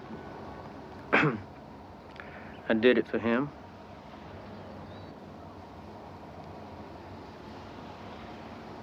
I did it for him. You know something? I believe you. Because I believe in your own mind that you really do feel like you did it for him. But that's 2 murders, Noah. What kind of religion is that? Everything has a season. Time to die. Time to kill. Ecclesiastes 3:3. That's right. Now finish that. It's also a time to heal. Render unto God the things that are God's. Thou shalt not kill, Noah. You remember that one? No, there was nothing wrong with your dream. It was a good dream, but you let it get a hold of you. You let it possess you.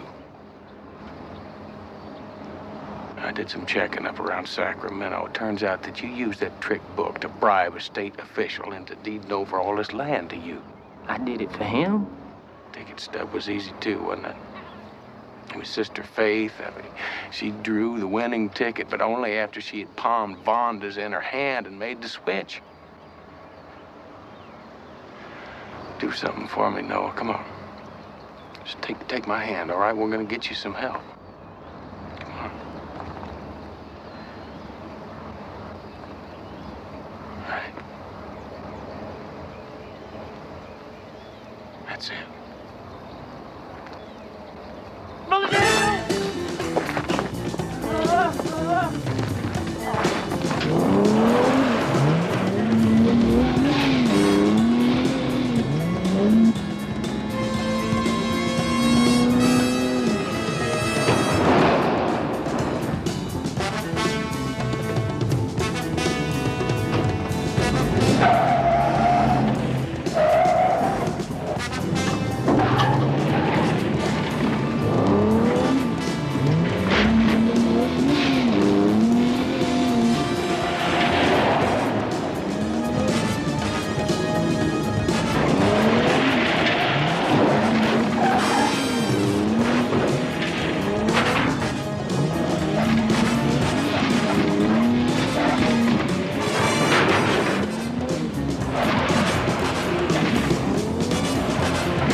Get you out of here.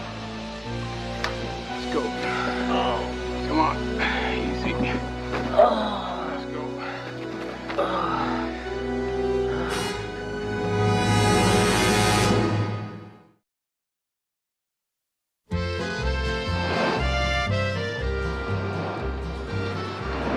Quiet, everybody. Silenzio un momento, please. Mama wishes to announce that Nicky Novelli has officially received his Boy Scout marriage badge. My what? Merit badge, Mama. Well, wait a minute. I thought you failed that test. Oh, no, sir. I did really great. Oh, his parole leader, he goofed up. Patrol, Mama. So my Nicky passed with flying honors. Oh.